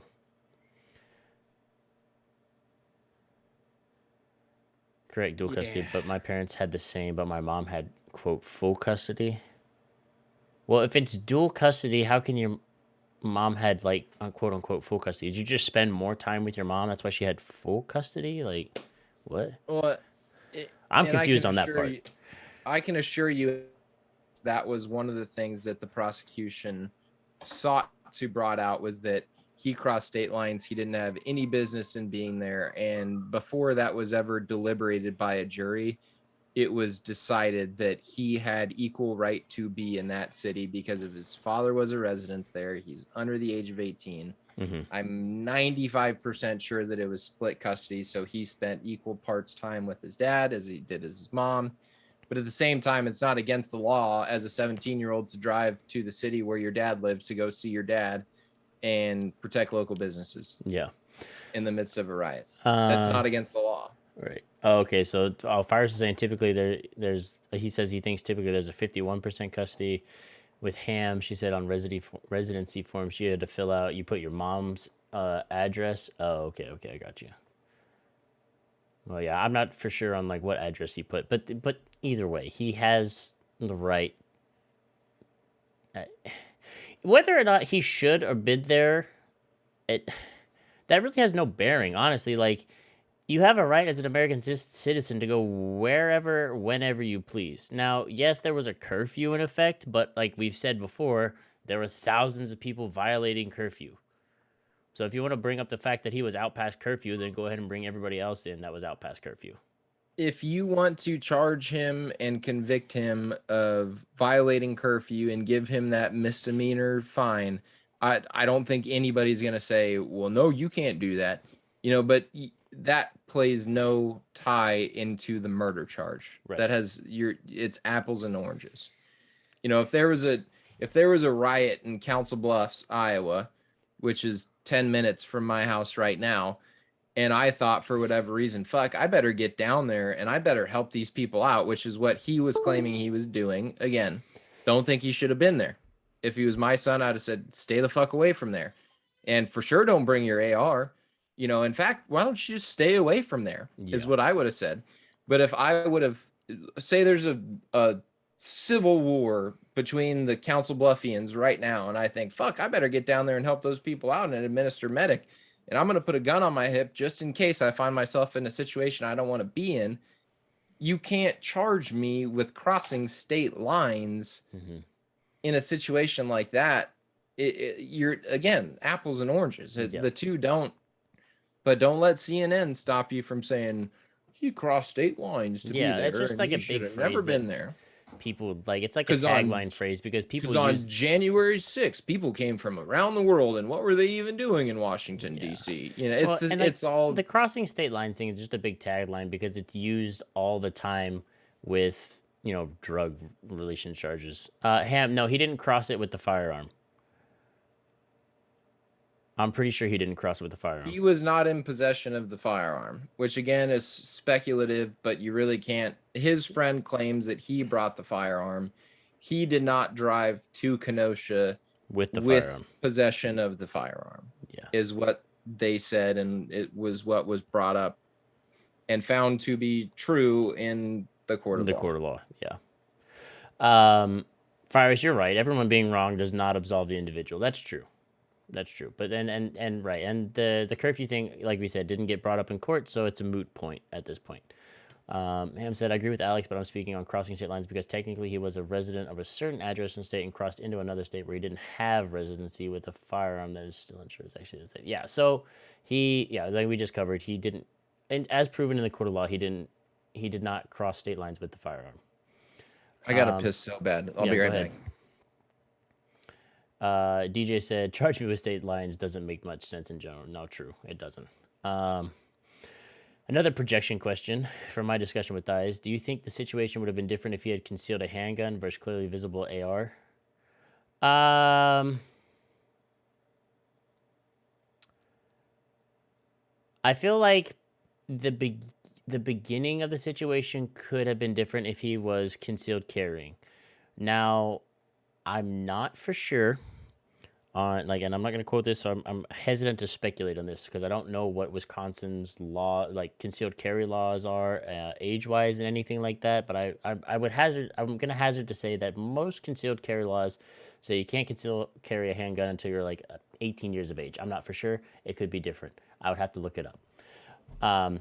But yeah, so like DJ said, it depends on if he has a concealed carry permit. If he's like if he's concealed carrying a handgun and he doesn't have a permit for it, then that enters a whole another realm of things, and he'll have to get, they could have brought up charges of like illegally carrying a firearm, um, and go from there. But would the crowd have reacted differently if they didn't see a rifle? I feel like they would have. Now, I feel like the beginning of it. So this is where I was going with this. Sorry, I got sidetracked. Yeah, down the rabbit hole we go. Everybody follow the white rabbit with me down the rabbit hole. Yeah, it's projection. Yeah, it's just at this point it's speculation and projection. So the beginning that obviously him carrying an AR around like on his chest, that would make people uneasy. I would be a little bit uneasy if I was in an area and somebody's just walking around with a rifle strapped to their chest. I'd be like, hey, well, what's this guy all about, and why does he have a rifle strapped to his chest? So I can see where everybody's like hesitation and like skepticism of Kyle comes from on that. Now, if he was concealed carrying a handgun and nobody knew he was concealed carrying a handgun, and in that, then I feel like perhaps the situation would not have been as tense or surrounding Kyle because nobody knew he was armed. If then Rosenbaum still decided he wanted to attack Kyle or act aggressively against Kyle, and then he pulled the pistol out, I feel like maybe it still would have played out the same way. Because then at that point, a firearm is uh is presented, and then now everybody's like, "Oh shit, dude's got a gun." But if I know we're all speculating and getting into what ifs right now, but if he had the firearm and was concealed and he never once had to pull it out and do anything, then I don't think the crowd would have reacted the same way. He would have just been walking around with a concealed firearm, and as far as everybody else is concerned, he doesn't have one. He just has a first aid kit and he's walking around trying to offer aid. But I feel like once the firearm is pulled, then the situation 9 times out of 10 goes the same way that it did with when he had an AR. And I'm with DJ and Fires on this. If a dude's walking around with an AR or anything like that, I'm more than likely not going to run up to him. Probably a bad idea. It's probably a bad idea, for sure. And I think I saw it in here earlier. It was very clearly projection. Again, it's like when you're in high school and you want to show up wearing, you want to show up to school wearing like, when I was in school, it was like a big cowboy hat or like a big buckle. I didn't wear that shit, but like at my school in Texas, like somebody or like, the old the Cowboys wanted to show up with the shotgun rack, Yeah, with the fully the loaded rifle rack in the shotgun, back, yeah. because God damn it, I'm a country boy and I want all my friends to know, I'm cool. Well, we grew up in a It's different time. I know it's just as different times, but still in the same breath, I think we all can remember back to our 17-year-old selves who wanted to do something to make a point that was a little bit outlandish, but also make ourselves feel more important or more cool. And I do think the crowd would have reacted differently if he wasn't brandishing an AR. I think it would have been the situation would have played out differently. But again, he's not on trial for being a 17-year-old that was trying to project his coolness or his importance. That's not what we're talking about here. And I feel like at this point in time, we're talking to people that agree with us, which is great. I'm here to talk to people who agree, who disagree. I wish Jesus would have hung around a little bit and maybe called in, but whatever. Yeah. Neither here nor there. But to answer the question, yeah, I think it would have gone down differently. And I hope it, I wish this whole fucking thing, I wish we wouldn't be talking about it right now. Yeah. But when you fall into, or not when we fall into, when the majority of the public on, say, Twitter, I've seen so many fucking celebrities that I respect, that I think are good actors and good actresses, you know, saying that Rittenhouse is a murderer and shit. I'm like, God damn it, y'all, don't do that. Like, Yeah. don't keep feeding into this fucking bullshit narrative that solely exists just to divide us. Mm-hmm. Because what's going to happen when those fucks get committed in the Ahmaud Arbery trial of manslaughter or whatever, when they go to jail, we'll put They're it that going way. to jail for murder. Do you think that people are going to respond in the same way? Or let's talk about the Ghislaine Maxwell trial that started today. I mean, that's a talk about a different fucking podcast. I'm gonna have to really pay attention to that one. Yeah, well, and there's no court, there's no TVs or live coverage Oh, of of that course there trial. isn't, because why would there be?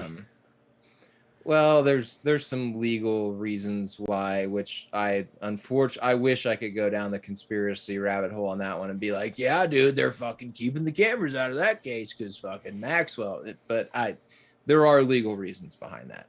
Anyway, you're not gonna see the same.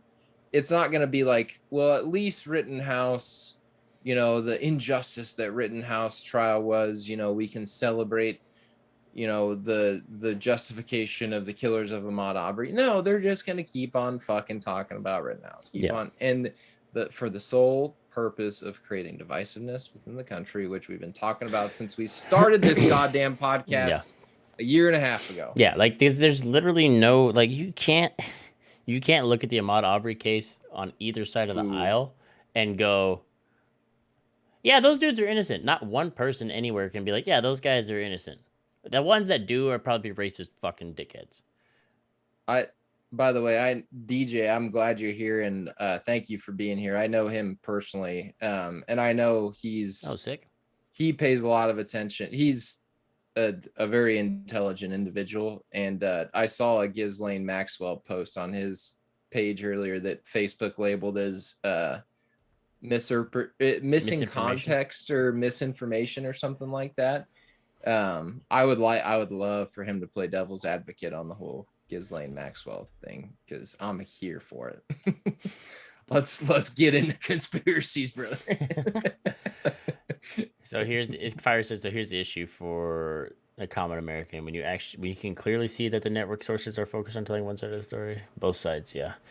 How does a person get any news that they can trust when they know that everyone is lying to them? And that's I'll give you a good that's podcast. The point. That's us. I'll give you a great name of a podcast that'll try and give you the news and be a place that you can trust and that is unbiased. It's called What in the World Podcast. There's that one, which I would use as my number one on all streaming apps on YouTube or Twitch or Spotify. There's another good one called Breaking Points with Crystal and Sagar. He is more of a right-leaning individual. She's more of a left-leaning individual. That is who I listen to. And it's a political podcast. So they don't talk about, like, you know, well, I mean, they might talk about like current events, but it's more just all politics. Crystal Ball, yes, that's her name, Crystal Ball, which she very often says, like, my parents wanted to punish me by giving me this name. She ran for Congress. She didn't get elected, but I respect their opinions a lot. They're both super smart people. If you do want another podcast secondary to What in the World podcast, listen to us first and then go listen to them. Breaking Points with Sagar and Crystal, really good podcast. DJ's just going hot as fuck, dude. Yeah, Crystal is. I say this in a committed relationship. Crystal's a smoke show. She's very attractive and down to earth. They're both super down to earth and just cool people. Can confirm. I just looked up a picture. Anyway, my suggestion is to check out Ground News website. They don't hide news; they show all news from both sides. Oh, nice. I will definitely. I'll check that out, Fires, for sure. I'm always looking for a news source that, you know, at least tries to present both sides. That way, I don't have to. If it reduces the amount of legwork I have to do by flipping back and forth between news sources on both sides of the aisle to come to it, then like hell yeah. I mean, that's the most annoying part about finding news is I'm like, all right, now I found this article from MSNBC. Let me go look on the Guardian or like, Yeah, now let me find a right wing page and read through their bullshit too. yeah.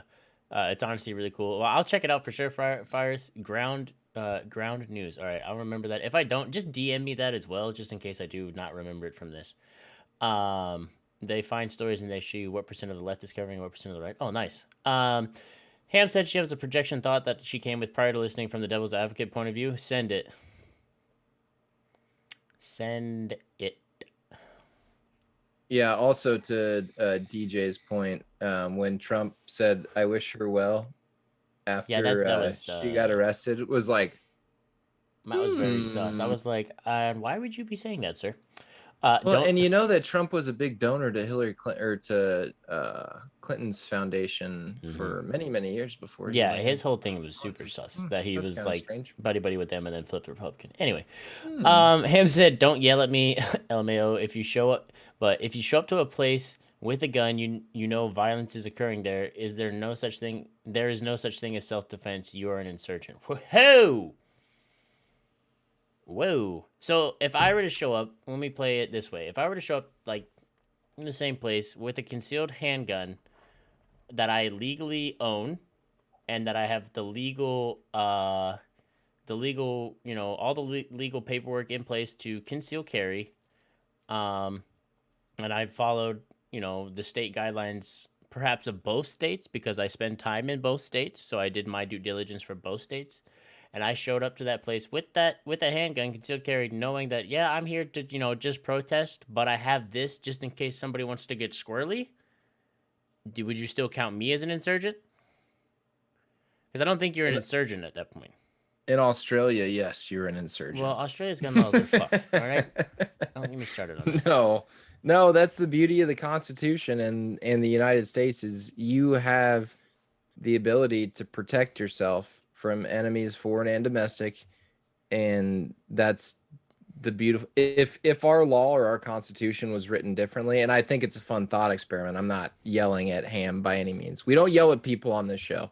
You can say the most outlandish, stupid shit that I've ever heard, and I might try really hard not to take a deep sigh and roll my eyes, but I will still give you the common courtesy to hear you out, and I will never yell at anyone, even if I think you're stupid as shit for having the opinion that you have. I'm gonna tell you, hey man, I love you, but I think that opinion's stupid as shit. Yeah. So anyway, fun thought experiment, but no, I don't think you can. I don't think I, I wouldn't I don't label him as an insurgent. boots on the moon Moon by by 2024. 2024. Let's go, brother. Here we go. I'm about to be a space marine. Yeah. Bezos, take me with you. Let's go. Um, I don't think showing up to a Get place first with a rights on gun Mars. that you that violence is at is like occurring. There's no such thing as self defense. I think that's a bad argument because there is always room for self defense. No matter if the place that you're at um, is violent already or if it started peaceful and then turned violent. There's always room for self defense. You always have a right to protect yourself against an attacker. Showing up to a place where violence is like that with a weapon does not classify you as an insurgent. My caveat on that is unless you show up to that place with a weapon and immediately just start fucking popping off. At that point, if you just showed up and immediately just were like, fuck everyone, pop, pop, pop, pop, pop, pop, pop, now you're a fucking domestic terrorist. Or I just perceived a threat on my life because of a volatile situation, so I started firing. Now you're in a completely different realm of legality, and there's a lot more shit to unpack Yeah, in that particular no, situation. for So sure. I see what you're saying, Ham, by where you could show up to a volatile situation being armed and have a perceived threat upon your life that may or not really be there. So yes, but if we're going to circle back to the Rittenhouse case, he was attacked. He defended his own life. Unfortunately, people lost their lives, and that's what the jury found, and that's what I believe to be true in this particular Right. situation. And fire So says as well. Terms are important. What is an insurgent? Typically, when referencing an insurgent, we have for the past 20 years used that term uh, against people that, terrorists in the Middle East that would be there to fight against the government that we kind of established after we cleared everything out and that kind of stuff. Like an insurgent, I'm going to pull up the dictionary definition. I don't even know this. I look up words all the time because I pride myself on habishing. I've had a few beers on having a very established vocabulary. Yeah.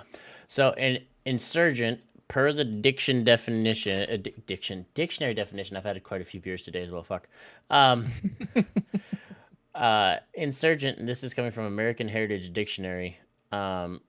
Insurgent is number one, rising in revolt against a government or other established authority. Number two, rebelling against the leadership of a political party. Number three, rising in opposition to civil or political authority or against an established government, insubordinate, rebellious. So, God damn it! Consider me an insurgent, buddy. Let's go. No, I'm just teasing. yeah, so in this frame, an insurgent would be against the BLM rioters, which you can't be an insurgent against BLM rioters because they are not an established government or established authority or political party or anything that I just read off. But yeah, so insurgent's a strong word. He's not. He's not. He's not an insurgent. So no, I would not consider him an insurgent. Would I consider him a dumbass? Yes. But he's living with those consequences. I have a hard time. I don't even want to call him a dumbass. I think he's in the context of we were all dumbasses at 17 to some degree. Yes, he was a dumbass. True. Yeah, like I'm not gonna not call him a dumbass because like we've all said before, should he have been there? No. Did he make perhaps maybe the wrong decision to show up there in the way he did? Yes. To me, yeah, dumbass. So it was a dumbass move. Yeah, and I did a lot of dumbass shit when And I was did dumbass 17. shit when I was 17 too. I can tell you, my dad probably wanted to beat the shit out of me all the time when I was 17 because I was a shithead. Yeah, I mean, and again, like I've said, and I'll say, and we'll probably say 100 fucking more times, he put himself into a big boy situation, and he found himself into a big boy situation, and he has to deal with big boy consequences now. Like we've said 100 times about people putting themselves into stupid fucking situations. Yeah. So DJ goes, NSA logged into the chat after Alex admits he's an insurgent. My FBI agent is like, we got one. We got FBI agent's probably sitting there I got a clip.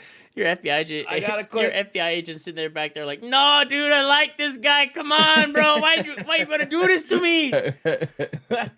But yeah, Fire said, I think he's a dumb kid that thought he had a good idea, ended up way over his head. I think that's true. Like he made a dumb mistake going over there, but it was a dumb mistake. I think he had, I would say, good intention, just poorly executed.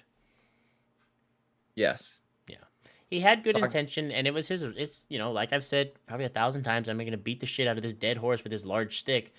He has every right as an American to go where he wants, when he wants, and do to a degree what he wants within the framework of the laws set up in this country. He did that, did it with poor execution, but he has that right. And like you said, he's a kid that put himself in a big boy situation and floundered.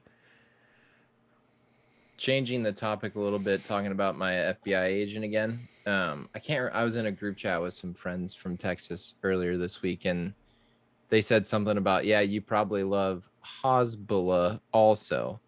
And I thought they were talking about Hezbollah, the little guy, the little Russian guy. The little, the Turkish kid or whatever. Yeah, Turkish, he's not a kid, but yeah. The little guy, Hezbollah. I follow his Instagram. I love that little fucker. And you were like, I love at all costs.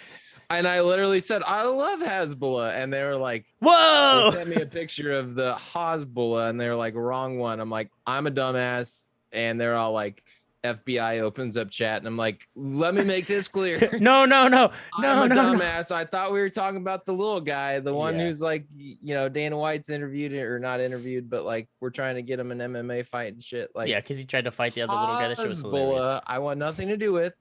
Don't talk to him. Don't care to interview him ever. Hezbollah, if you want to come on the podcast, hit me up, bro. We can, For real. I'd love to we talk. can get you here. Yeah. And I can send you funny screenshots for you to mentally counter it. Yes, send me those, Ham. Jesus, we're on FBI list now. Tight. Sorry, I can't be associated with this podcast anymore. Ah, virus, no. Yeah, that's all right. Dang it, we lost. At least if, we'll all go to jail together. At least that's true. Maybe we'll all get a group cell. That'd be cool. That'd be dope. We can do a podcast. We from can do the a cell. podcast from the cell.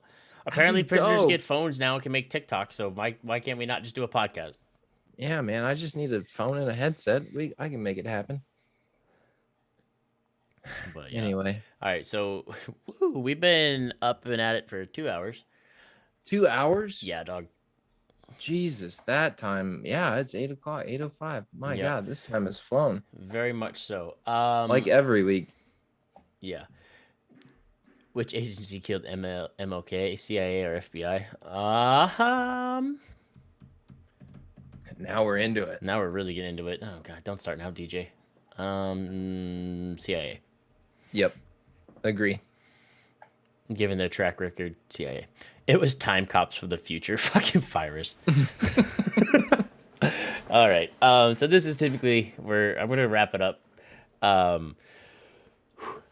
This is typically the portion of the podcast where I will down the rabbit hole, where I will turn it over to the chat, which you guys have already kind of done this, to talk about things related to what we talked about, or just something else. Just get a quick blurb out of us about it, or we can jot it down and put it on the docket for another time.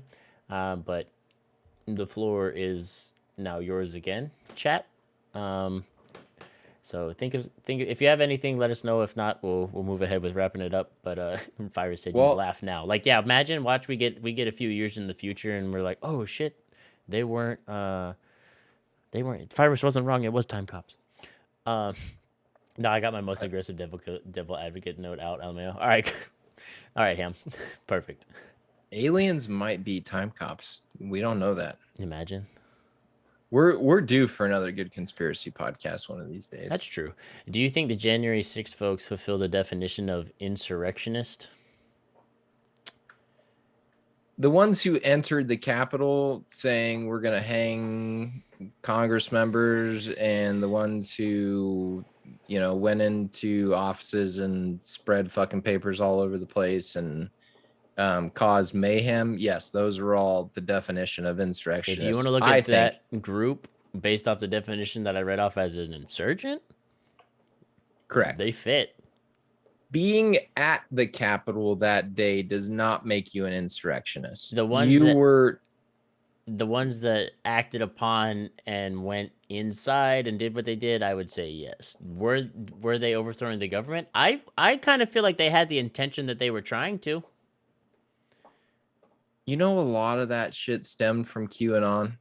Oh, for sure, dude. Some random dude that lives out in the middle of some like fucking bumfuck nowhere as a giant troll was just like stirring the pot on that and was like, he was one of those guys that the Joker referred to in the Dark Knight movie. It's like some men just want to watch the world burn. That's that guy. He gets satisfaction from watching the world just light itself on fire. I had no idea that QAnon. Well, I really didn't know like the full grasp of what QAnon was until I watched that Into the Storm about I still haven't watched that because I need to log in. Oh, I can send you my login. It's HBO. You'll fucking love it, dude. It's fascinating. And I had no idea that they played as big of a role into that as they did. And poor guys, JFK didn't show back up on. Yeah, what was that like? So wild. They on the anniversary beginning of this month death, or whatever. Yeah, it was like the anniversary of his death. They were like, "Yeah, he's gonna come out the grassy knoll." If zombie JFK had come out the grassy knoll, I'd have been like, "What the fuck?" And a lot of conspiracy theories that I have, I've been like, "Well, you know what? Maybe they're not conspiracies." Yeah, it's interesting as shit. But yeah, again, like we've talked about, those people were within their right to think, I don't agree with them. The election was stolen and, Trump should be our Yeah. president and blah, blah, blah. But if you think there's an injustice happening against you as an American citizen, you're well within your right to show up and peacefully protest. Yeah. You're not allowed to break into the Capitol when they're trying to establish the next president of the United States and try to cause mayhem. That's not okay. That's against the law, and you're going to go to jail, which the guy in the headdress and all that shit, I think Quite he a just few. got sentenced. Quite a few of them are going to jail. He was one of the most recent ones that just this past week, I think he got sentenced to, I want to say it was like 46 months or something like that. It was some like odd number, a couple years, to where yeah. He's going to do some time, which again, he broke the law and he deserves to go to jail. Yeah. Weird. A white man went to jail for breaking the law. Crazy. Goddamn, imagine that. Yeah, and imagine the American justice system working. Where's the media coverage on that? Whoa, nowhere to be found. But yeah, no, DJ, you're right. Definitely some fishy shit going on with that for sure. I don't know what their end plan was, Virus. I can just speculate that they just wanted to, like you said, interrupt the proceedings and, do something to put Trump back in office. And go that way. So yeah, he was part buffalo, so that's why he was put away. We must put the Buffalo Man behind bars. That's pretty fucking funny. Yeah.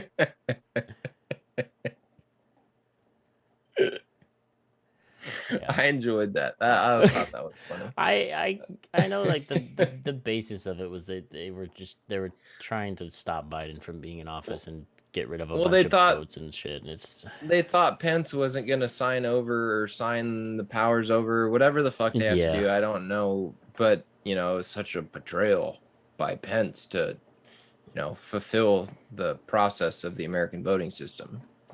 Dude, you fucking lost, man. Yeah. You lost. DJ said agent provocateurs, and it was a plot by the FBI to label citizens as domestic terrorists. Yes, there is some interesting shit in that also with the QAnon. There's established agent provocateurs that have participated in the QAnon conspiracy theories to kind of rile people up and be like, see, it's the same shit like how they radicalized that one American Islamic kid. I can't think of his name.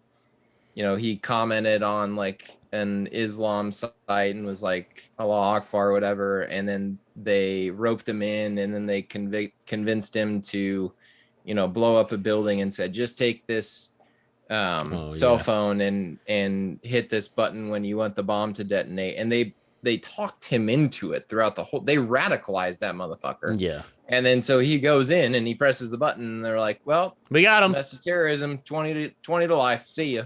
Yeah. Like, well, no, he didn't actively seek out like a terrorist group. Like, you convinced this poor fucker to, be radicalized. And agent provocateurs would be a really interesting podcast if we really want to go down some I'm gonna have to do a lot of research on that because I don't know very much about it, but just listen to some Joe Rogan, brother. He has that. I'm trying not to get all my sources from Joe Rogan. No, just go listen to the Mike Baker interviews with Joe Rogan. He's an ex-CIA, high up CIA kind of counterintelligence person, and they talk about it, and it's established throughout American politics in American history that there are agent provocateurs that are put into place to basically rile up and kind of radicalize people to try to, snake out the bad people. But what they kind of end up doing is creating situations where people probably would have never found themselves in the first place without these people, these government officials stepping in and kind of riling them up and being like, come on, Interesting. It's fucked. Yeah, that's super fucked. Yeah, that's right. There were 15 people on that plot and 12 of them were FBI agents. That's insane. Virus said, how can you take anything from that competing podcast from a horse dewormer to be true? I'm just surprised that motherfucker hasn't sprouted a mane and a tail and started, whinnying. Just swatting his ears at flies, It's like what it's like what we talk about all the fucking time, when CNN comes out with all these Rittenhouse, as a murderer, and that's not even exactly what they said, but they're also the same fucking platform that came out and said that Joe Rogan took a horse dewormer. It's like, okay, well, that's what it has been used It's for, not its but only it's use. also won a Nobel Prize for curing river blindness that's been taken by billions of people across the world and is on the CDC's list of most influential and important drugs in production right now. So maybe you don't fucking say that he's taking a horse dewormer Well, it's fine. That because doesn't get, you know, doesn't get views. And then Sanjay Gupta went on and said it was wrong to do, and then went back to CNN and agreed with them again. Yeah, that was yeah. I listened to the. I haven't finished that podcast, but I listened to the first half of it because it was very that was very interesting. Sanjay was protecting his job because he likes money as well. He also took engine coolant.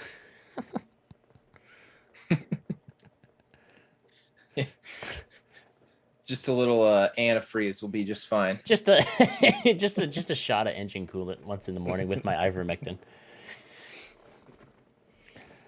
But yeah, no, I don't know. I do when I get the chance to listen to Joe Rogan, I actually do enjoy it because he brings people on from all walks of life. Dude, his Snoop Dogg interview is super cool too. Nice. I felt like a gangster listening to that interview, and I was like washing dishes and cleaning the house while I was listening to it. But I'm like, I want to smoke 100 blunts. I want to drink 10 bottles of gin. Like, let me hit the streets with Snoop right now. Like, Fire that's a said, good one. "I hear if you inject Dogecoin into your butt, you won't get COVID." Probably, Might as well. probably. Proud owner of Dogecoin, by the way. Should get rich too. All right. All right, before we go down any more rabbit holes and wild side Yeah. conversations, I'm gonna call her a night and wrap it up. I got kind of busy this week and um, didn't get last week's podcast out, but I will get both this podcast and last week's podcast out on YouTube. Hit it with the double feature, and we'll go from there.